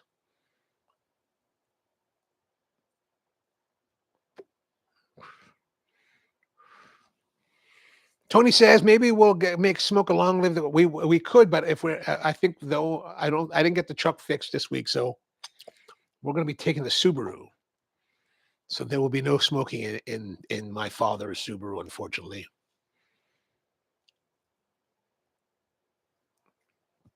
Oh, speaking of which, Andrew, have you thought about coming up?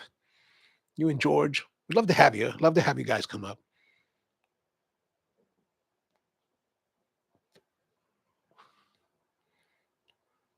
And of course, if those of you may be thinking we're going to be at Cigars International in Bethlehem, not Bethesda, Bethlehem, Pennsylvania, this Sunday, the 29th. We're going to be there and we're going to be having cigars. I expect to be there. I expect to be there by 1 at the latest, hopefully. And then I think they close at 5. So, we've got Troy's expecting us. He works there, so we should have a nice setup.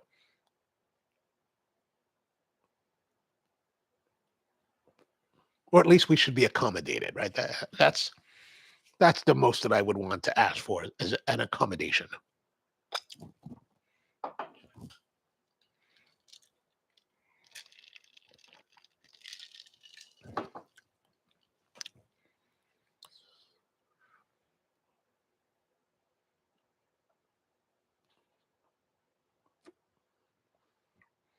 Steve, have you arrived yet? Let us know. Let us know. The iced coffee still doing well. I think it's actually a nice accompaniment tonight. Just the right amount of body, just the right accompaniment, just the right flavor.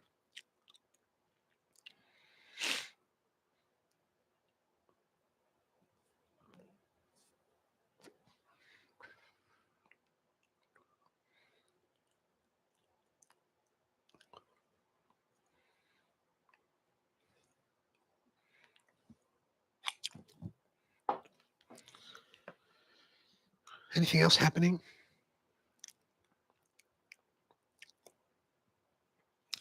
I was working on a project this last 2 days. I'm making this little rolling cabinet here behind me to try to have some more conveniences.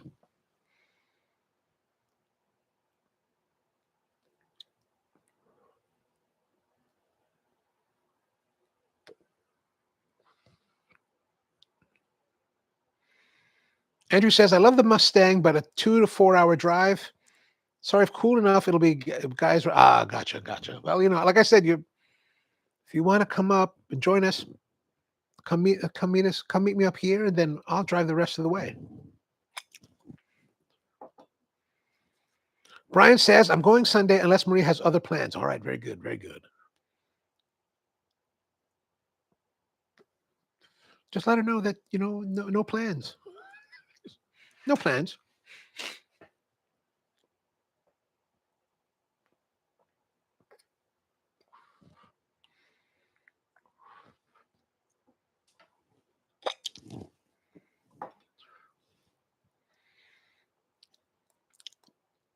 I feel like maybe I've been puffing on a little bit harder because it feels the last few puffs have been very astringent, which I feel is happening maybe because I'm pulling on it too much. So we just need to like relax on it for a few moments.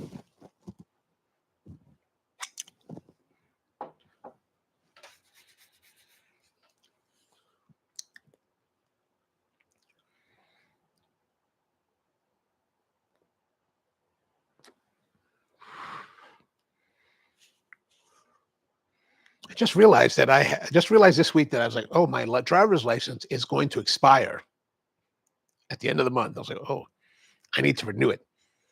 So I called up the guys in Honolulu. I was like, how do I renew this? And they're like, we need all of this. And I was like, good Lord, man. I'm like thinking, I don't know if I'll be able to get all of it done for their requirements in time because I have to apply as being an out of state, away, right? So I'm really at the point now where I'm thinking maybe I need to convert the license to Maryland.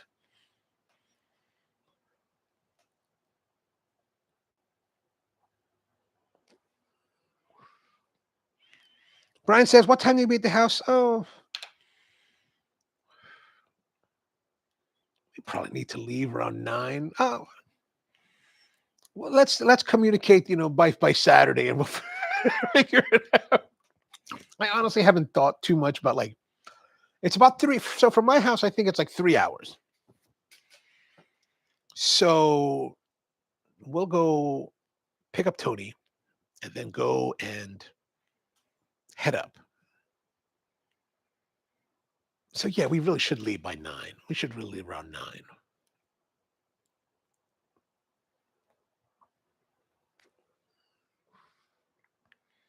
Yeah, let's say that 9. No, my license, Rusty, is from Honolulu, from Hawaii.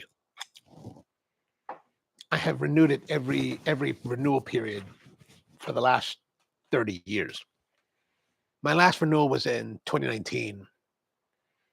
Usually I'm there to renew it, but last time I was away, and I did all this stuff I had to send them all this paperwork and had medical checkup, and I had to get a eye exam, and that's how I know that I've been using reading glasses for 6 years now, because when I got my eye check done, the optometrist was like, "You really should have reading glasses." I was like, "Really?"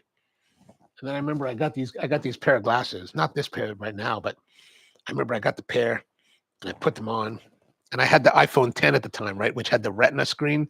iPhone 10 was the very first Retina display. And I remember I was wearing the glasses and I looked at my phone and I was like, oh, I was like, wow, the Retina really is an awesome display. I was like, holy smokes. Like I guess my eyesight, my eyesight's not bad. Like it's really for reading. So I have my prescription or my whatever is really just 1.25. So it's not very out of whack. But sometimes it's nice to have it. Do you know if we could bring stuff for like food or drink? I'm presuming so. Tony says I'll have breakfast sandwiches. Awesome. That sounds great.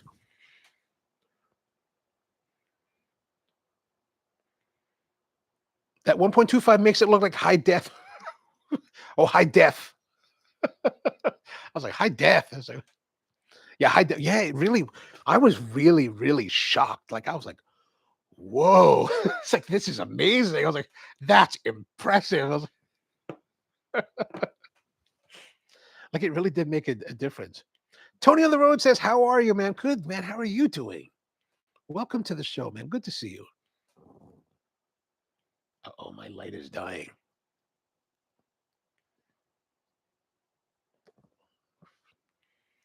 I forgot that I left my battery-powered Festool light on, and it's just flashing. I don't know if it's the battery's dead, but man, I gotta say this. I've got this little light from Festool. It's a battery-powered, and I have it hanging above the workbench, and it lasts a long time. Like I'm like, wow, this really does last a long time.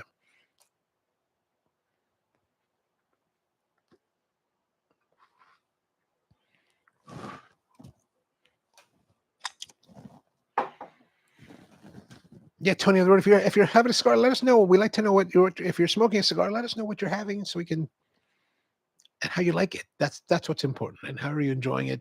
What are you smoking? What are you enjoying?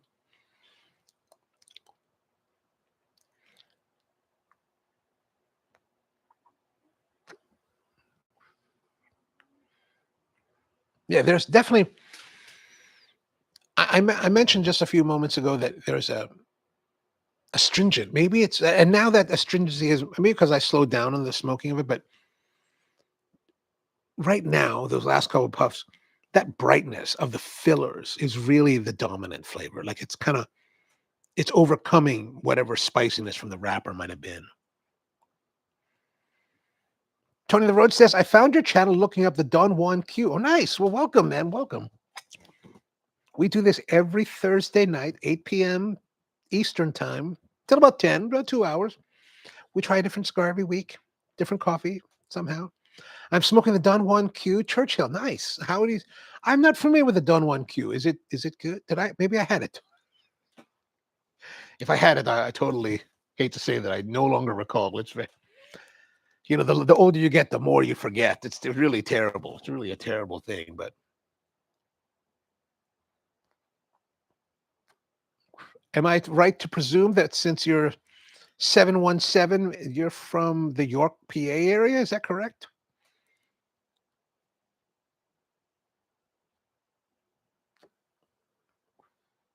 I actually have to go there tomorrow. I'll be up at a tool auction that's happening there.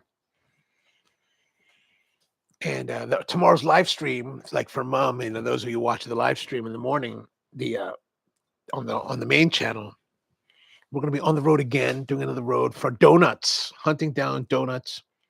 I was going to do one going to a coffee shop, but like I looked up the coffee shops that are in York that would be relatively easy to get to, and I was looking. What I do is I look them up on Google, and then Google Maps will have pictures of like whatever they people have put up. And I don't want to go to a place and like be disappointed or like have to like or end up showing disappointment. So I was like, well, maybe we'll just go look for donuts. Oh, Revelation 7. Gotcha.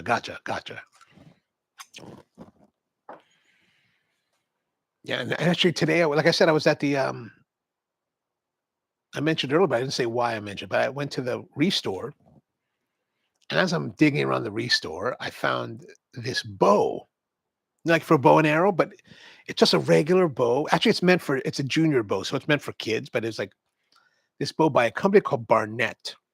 And I looked it up, and it's a fairly good quality bow. It's kind of metalish, I think. $5. I was like, $5. I've always wanted to do archery. Like I did it in elementary school, and I really enjoyed it. But I've never done it in my adult life. Every summer, I always think maybe I should get an archery kit and like shoot some arrows. But I saw this, I was like, $5, man. I gotta get it. There was just the bow. It doesn't have the string. But I remembered since I'll be in York tomorrow, kind of very close to the DeWalt Service Center is an archery store. And I was like, I'm gonna bring the bow to the archery store and see what they got for strings. I'm like, get me a little string. I'm in the Philippines. Oh man, awesome. What part of the Philippines are you in?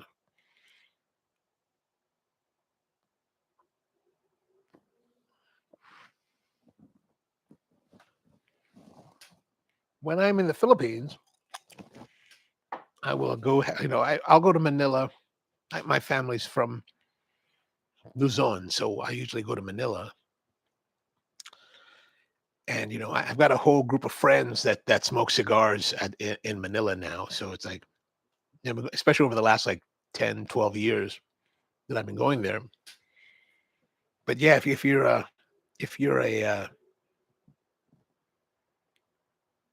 if you're into cigars, right? Like there's a place. I don't know if you know Albert's Cigar or Whiskey Bar, Albert's in Salcedo Village in Makati. Man, I go there if you ever the chance. I highly recommend to people. I was just telling. I met this guy today, Stanley, who's a lawyer that has a lot of his back support staff is based in both in Batangas as well as in Cebu City. And he was telling me, yeah, I go there like twice a year to meet with them and see how they're doing. And I was like, oh man, next time you go, man, you need to go and hang out, go check out Albert's and go visit the guys. And Don Juan Urquijo cigars are premium, medium-bodied cigars handmade in the Philippines by Tabacalera Incorporada and master blender Senor Alfredo Salinas. Oh, nice. Oh, and Lapu Lapu. Oh, wow. Okay. That's very far from Manila. Very nice. Very nice. How is the cigar scene in Lapu-Lapu City? Like, I'm curious to know, like, what's that like? Like, really, I've only smoked cigars in Manila. Like I'll typically go to Elbert's, and then sometimes we'll go to the Tabacalera has their cigar divan in the Manila Pen. So we'll go there once in a while, but mostly I'm at Elbert's. And the nice thing about Elbert's is that they're open late. What I really enjoy about smoking cigars in Manila is that I can do my entire day, work, have meetings, see family, see friends, go to dinner. And then after dinner, like around 10 o'clock, the lounge is open till like whenever. So I'll go to Albert's, usually at 10 or later, and the guys are all there. We smoke cigars till midnight, sometimes 2, 3 in the morning. On a Tuesday night, it's like, what are we doing here on Tuesday night? And then, I mean, even if I go to bed, like if go back to the hotel at like 3 o'clock, it's like get up at 7 and get at it. It's really, really kind of fun here. There's one cigar bar in Cebu City. Okay, okay. Retired Army married to Filipino. Oh, gotcha, gotcha. Last time I went to Cebu City was in 2023. I was only there for like overnight. Yeah, I was there over. Yeah, I stayed one night. One of my family members owns the Henry Hotel, and at the time they had just taken over the property. I forgot the name of the hotel that we stayed in, but it was in central Cebu City. But they were in the process of converting it into the Henry. I imagine they finished it by now, but stayed there. And I was talking to some of the chefs that I met, and I was like, man, where do I need to go for like good lechon? And those who are not familiar with lechon is the Filipino style of roast pig. They do it over an open pit, rotating it. And I was like, man, where can I get some good lechon right there? Like, man, if you really want good lechon, man, you need to go to Carcar City. And I was like, Carcar City, how far is that? Oh, about 45 minutes away. And I was like, yeah, if you drive, like if you're lucky, it's probably going to take 2 hours or back or coming back. And I was like, I can't make that trip. So I think I went to a place called Country. Still very good. But they were all the chef guys were like, you need to go to Carcar City. That's the best. There's a circle in Carcar City. I was like, oh, I need to go do that.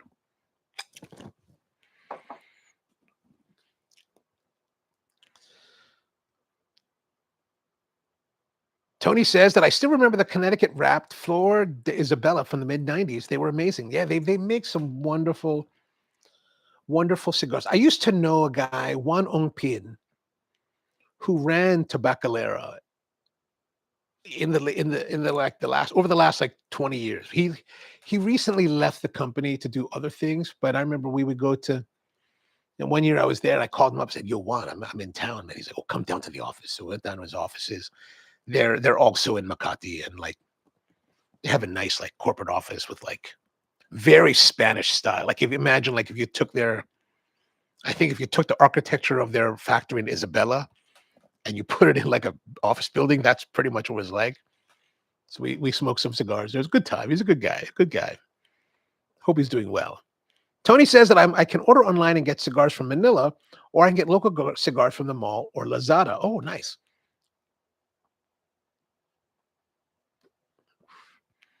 Tony says I've been there. Good lechon. Oh, nice. Yeah. That's what they say. I was there touring.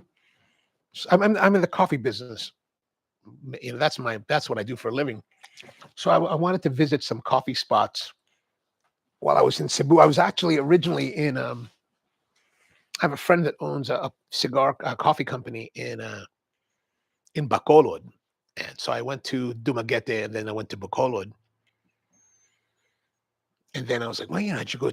Then one of my friends, she used to live in Cebu, and she was always like, you need to go to these places, and I think you'll like it. And I was like, all right. So I went there. So I flew to Cebu for a night, and then was flying back. I should have gone to Carcar City because you know what? But my flight back to Manila was at 5 o'clock on Philippine Airlines. And I'm sure you're familiar with this. Like sometimes it's just a complete cluster. It's like, and that day, my 5 o'clock flight, I was there at like 3 o'clock and I was ready to go, or what, at 4 o'clock or whatever the flight was. Or maybe I came later because I think they sent me a notice. They were like, "Well, your flight's been delayed to 7." I was like, "Oh God, here we go." We did not. My 5 o'clock flight did not leave Cebu City until like 1 o'clock. And I was like, and my friend Ella, she was picking me up, and I was like, like I don't know when I'm coming back. Like it's gonna be late. Like I said, if it's too late, you know, we can get together later. And she's like, no, I'll wait. I was like, oh, all right then, very good, very good.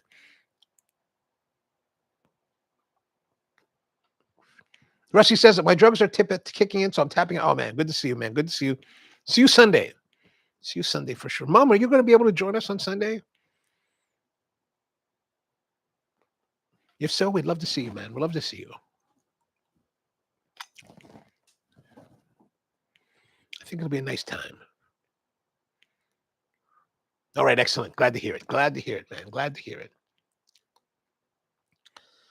I know it's been a while. It's been a while since we've all kind of hung out in person.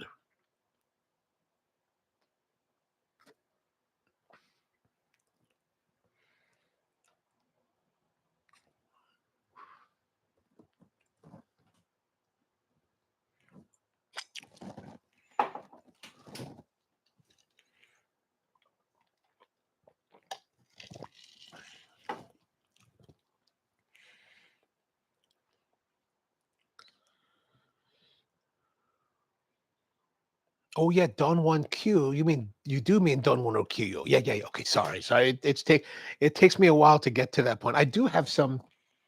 I have a small 5 pack of Don Juan or Qs here. I think maybe it was gifted to me by one. I don't remember. Actually, I started smoking cigars. My first cigar was like I bought in 1992. I was in Manila, and I was like, I should, I'm Filipino, and I like, it's my culture. I should try their cigars. So I bought a box of cigars at like the SM or something like that, right? The department store. And I bought a box of their Coronas. It came in a Nara box, right? Really nicely done. And I remember I brought it back to. I was living in Honolulu at the time, and I had this apartment. It was one of those like fancy apartments in a nice high rise. And I qualified that only because like you stay you have apartments typically will have like a balcony, and I was like, and you could open the balcony, right, and have it open and have air, but my apartment didn't. My had all these, it was all glass, all fancy. So there was no outside air really, right? They just kind of like vents. And I smoked one of these Coronas. I was like, I'm gonna smoke it. It's my culture. I would never do that again because my apartment reeked of like stale tobacco smoke for like 2 weeks. I was like, oh God, this is miserable. This is miserable. We'll never do that again. And then I didn't actually smoke cigars until maybe another year or so. Then I really got into it.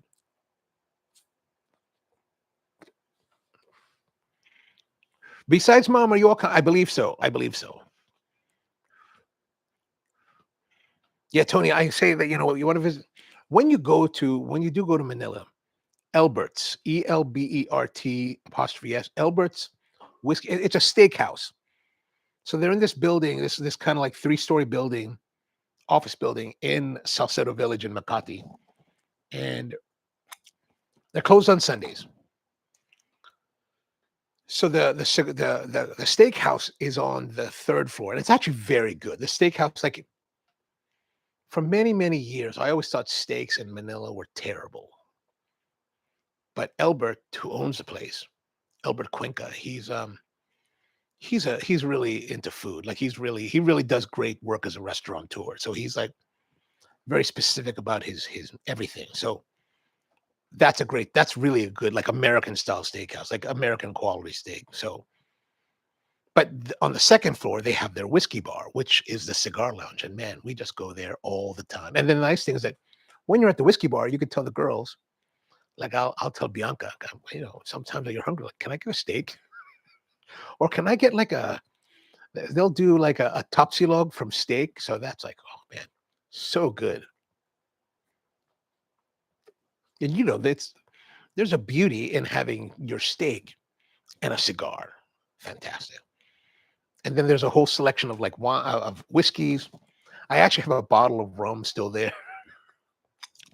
Like I went there enough that I got to the point where I could bring my own bottles and they would store them for me. So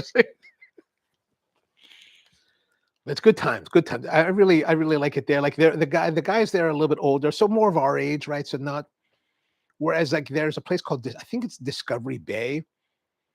That's where the younger guys go to smoke, like the guys in their 30s, 20s and 30s.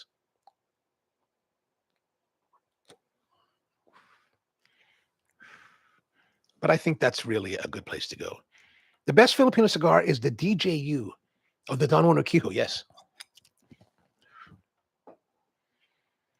Yeah, those are nice. Those are nice. Now that I recall, those are nice. Yeah, definitely check it out when you go. Definitely check it out. When you go there, tell the guys you know me. Like, especially look for a guy, ask for a guy named Luigi, and tell him Jay said hello. Be like, hey man, what's going on? Him and I hang out a lot. So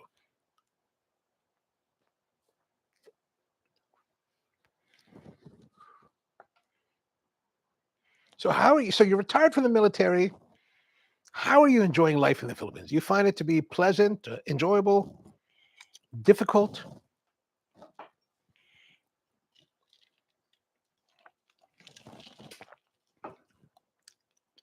And like I hear that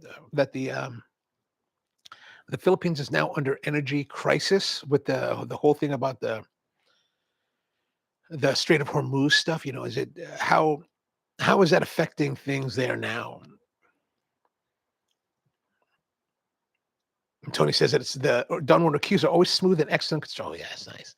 I mean, those guys, the Tabacalera rollers, they've been doing it for decades. I mean, they're so well experienced.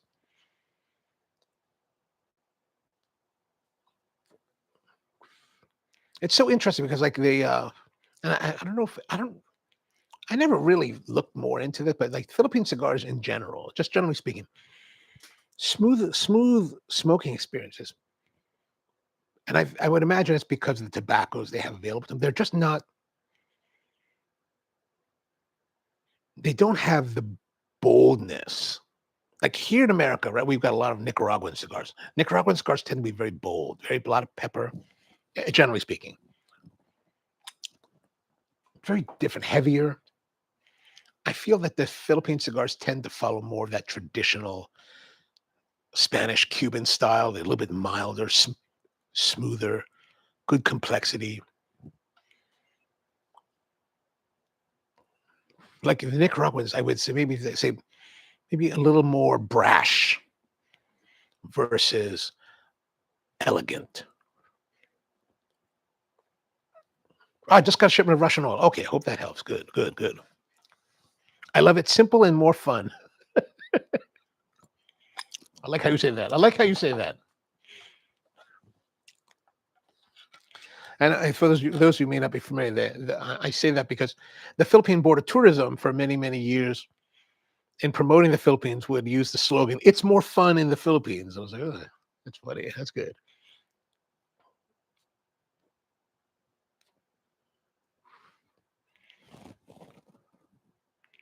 So our cigar tonight, this Caldwell, Long Live the Queen, Forbidden Fruit Maduro, 6 by 60.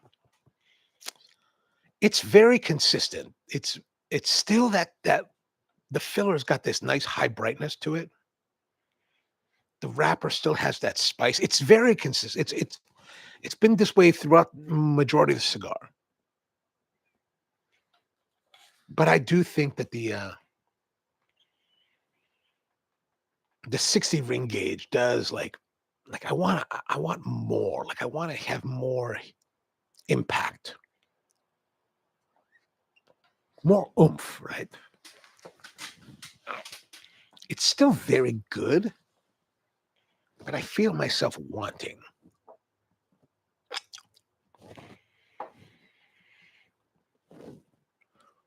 But it has burned well. I mean, we haven't had any flame outs or anything like that. And Tony earlier said that a lot of people of his customers that enjoy the larger ring gauges, a lot of it they use it because they can smoke it for a long time. And I tend to be a very fast smoker, right? Without the show, I tend to go very fast. And we're still like we're almost at 10 o'clock, and we still have a bit to go.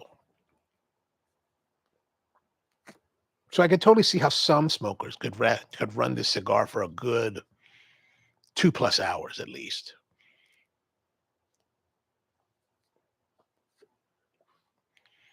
Brian asked, "Would you buy another?" And I would not buy another one of the 60s. No, like there's really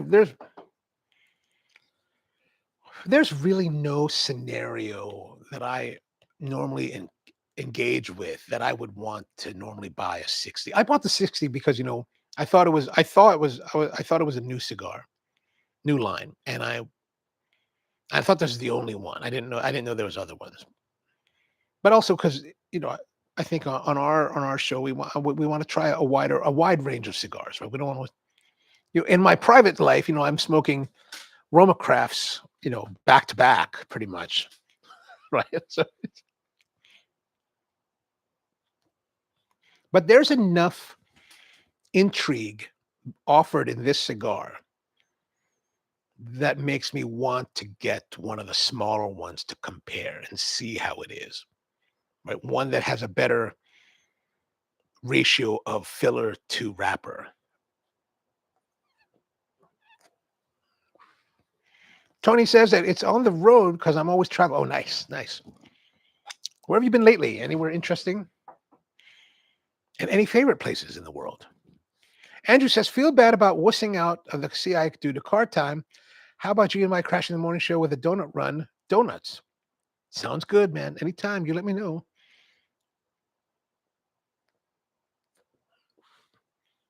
I'm very pleased with that. Andrew, donuts. There's a place called Donut Run that Andrew mentioned, and I mean that it was. I think it was called Donut Run, but they've been saying it's great donuts. So,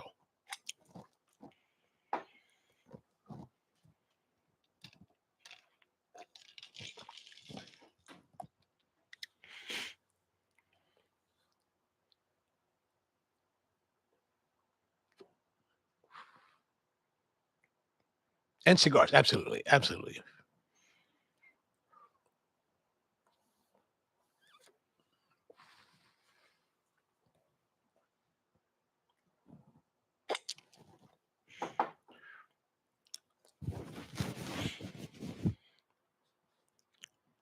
Tony says last place was Mindanao and Baraka.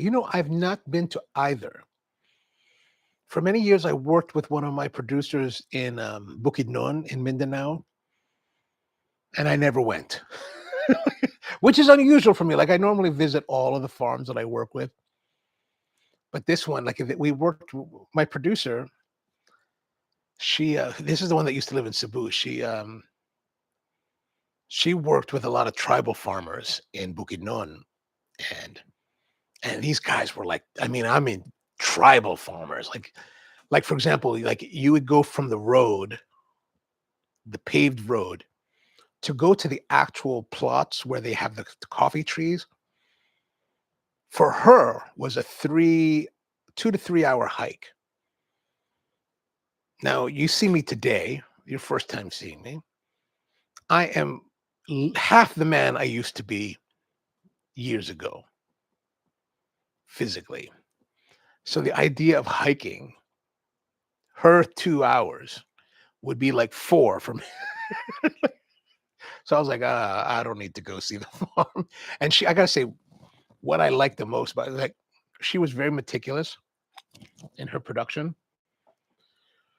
So this little group of tribal farmers, the Talandig tribe, they produced some of the very best coffee in the world. Like it was really like exquisite. Like I was like, holy God, this is crazy. It's the best production in the Philippines. Like there's other producers now. I mean, this is like 10 years ago, but there's other producers now. Like actually there's a place. Oh no, I'm thinking the girl I'm thinking about, there's a place called the Good Cup in Cebu, run by a guy that I know. And he works with this producer down in Mindanao. And They have produced some of the highest award-winning coffees over the last couple of years, or maybe like 4 years. Yeah, Good Cup. That'd be a place in Cebu to go check out. If you like coffee, they have really beautiful stuff there. Brian says, I'm going to need 3 donuts. I'll be all right. Right on. Excellent. Excellent. And then Tony says, last month was Bantayan Island. Wow, man, you have been. Here's the thing. Like I've been to the Philippines many times, many times. Sometimes once a year, sometimes up to 4 times a year.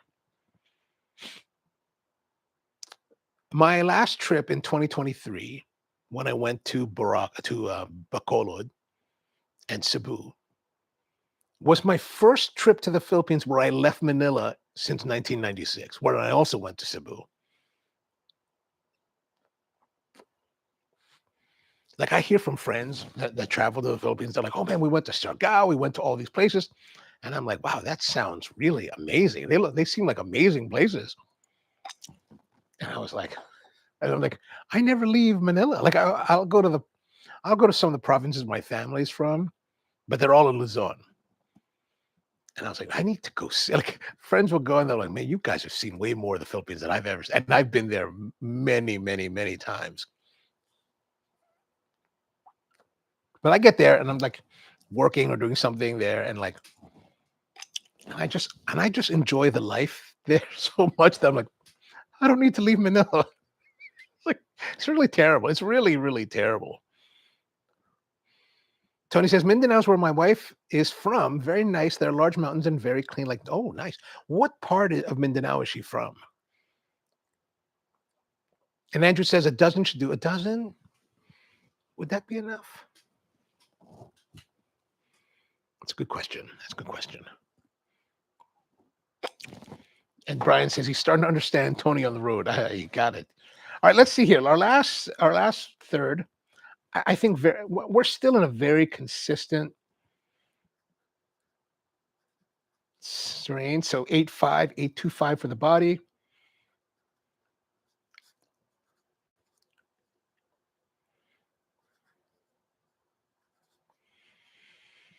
Now, burn and draw.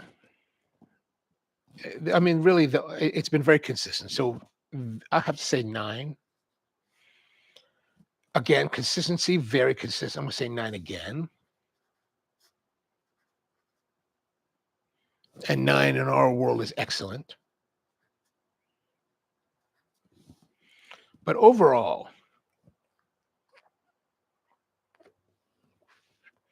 I'm going to say overall would be 8.5. So very good plus.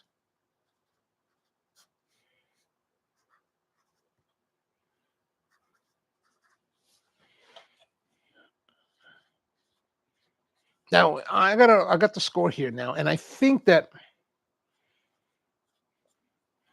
in our world, I think that, and here's just the crazy thing, like our first category of fragrance and cold draw start off super strong. Like fragrance wasn't very good. Well, it was just okay. But man, the cold draw, that spices of like Old Bay and paprika and cayenne, black pepper, onion, celery salt, that kind of was just excellent. Just really start off gangbusters. And I think, which really makes me wonder, like our final score is, I feel it's still very good, but I think I'm a little bit disappointed, only because I think that it really makes me think that if we had a cigar, one of these cigars that was smaller ring gauge, 54 even, 50, 48,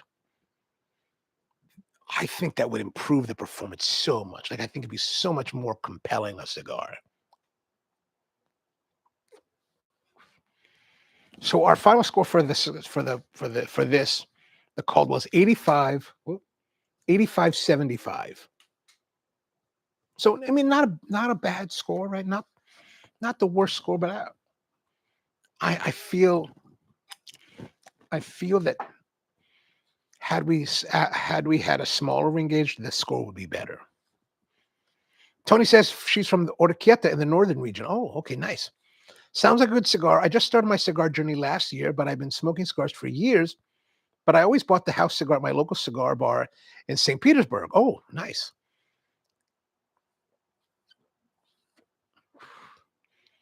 I mean, I think, well, not to ever think about like lost time, but being in St. Petersburg, you're so close to Miami and all those cigar places that I'm pretty sure I would be reasonably sure that the house cigar was very good at your cigar bar. But I think definitely there's a whole world of cigars to try that would be very interesting. But these are different, right? Like a lot of the ones that I gravitate towards, like are from Nicaragua over the years, and some Dominicans.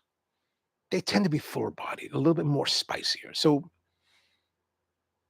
that might take some adjustment, especially if you're coming from the world of like smoother, complex, that more of that kind of elegant kind of experience. These are a lot of what we have in America tends to be a little bit on the, maybe comparatively speaking, harsher. Not harsher in a negative sense, but just a bolder statement.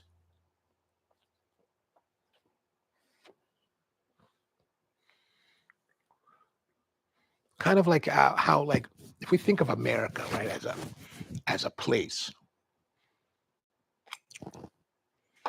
America tends to be a bolder society. And I think that's reflective in the cigars compared to other parts of the world. Like when I'm out traveling the world myself and I'm smoking cigars in different parts of the world, meeting the local people there and seeing what they smoke. And of course, a lot of what people are smoking outside of the United States is at cigar lounges tends to be like Cubans, just a different kind of pace, a different kind of experience. Tony says that it was Cuban seed and Nicaragua rapper robot. Oh, so you're familiar. Okay, great. Gotcha. Central Paradise. I don't know what that means, Andrew. I have lost whatever train of thought that I was thinking about that. I've lost it.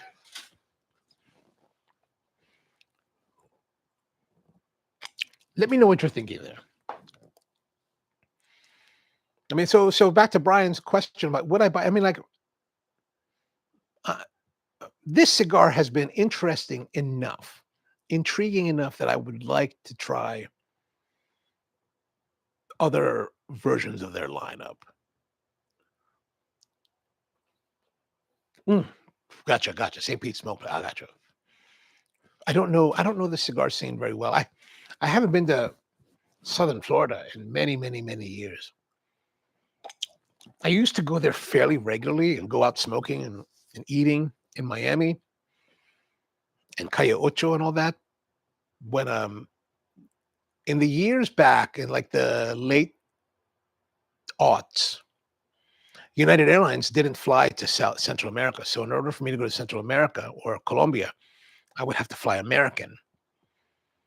And American's hub is in Miami. So for whatever reason, like on the inbound or the return, a lot of times American would schedule a flight where I would fly in and then have to overnight in Miami, which was never a hardship because I was like, well, I overnight in Miami sounds like a good time. And so I would like get out and like, and in the airline world, if you have a stopover like that, you can extend your stopover or your layover for 24 hours without a fare penalty or fare change.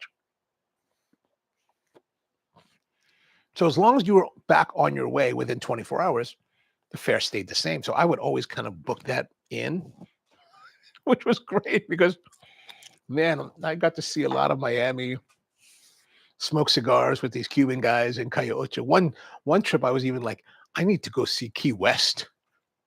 So I like flew in, grabbed the rental car, drove all the way down to Key West, hung out there, had a cigar, ate some like conch, and then my hotel was back in Miami because I was flying out the next morning. So I was like, drove back to Miami, and then went out to eat. I went to like a place called Michael's. There's a great little restaurant called Michael's, and the one time I went to a place called Molina's Family Restaurant in Hialeah. They had really good Cuban food, I think it was. That was always good times. Good times. Tony says it was a Cuban cigar bar in downtown St. Pete. Pretty famous. Ah, okay, okay. Tony says, I'll bring you a roast on Sunday that you can do on next week's show. Oh, okay. That's a good idea. Brian says, I went to Central. St. Pete's has a nice cigar vibe. Ooh, I need to go check that out one day.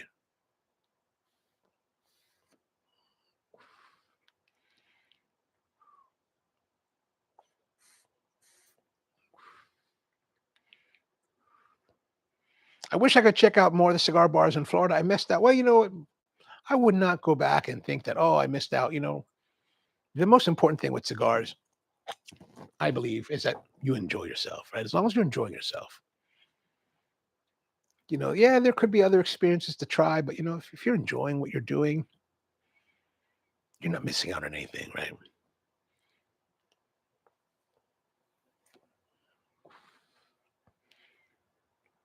Yeah, that's what I think. That's what I think.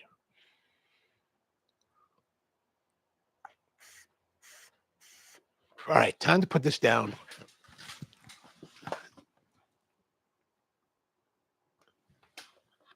Oops. All right, so there it is, our cigar for the week, the Caldwell, Long Live the Queen, Forbidden Fruit Maduro, 6x60. I would think that if you're a 6x60 fan, this will be a very enjoyable cigar, very interesting in that there's that spiciness, that Old Bay spiciness to the wrapper, and then there's a high brightness to the filler that's not terrible. It's not a bad cigar. I mean, it's actually quite enjoyable, even though there were times when it was just kind of like there. I think, but that spice really kept the interest going for me, really kept it alive. So the score tonight, like I said, 85-75. So not bad.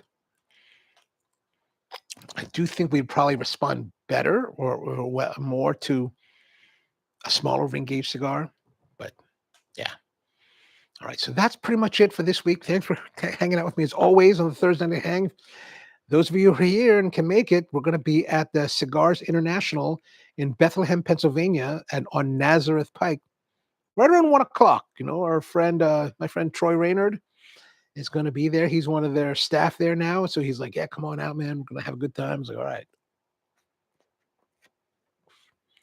So I guess we'll back again next week. Maybe next week we'll have that Robusto that Tony's talking about. So hope you have a great one. Good to see you, Tony, on the road. Thanks for coming in and hanging out with us. We're always here Thursday night, so. Or I guess for you, Thursday morning. So if you come join us next week, Thursday, it'd be great to see you again. But until then, thank you all and see you next time.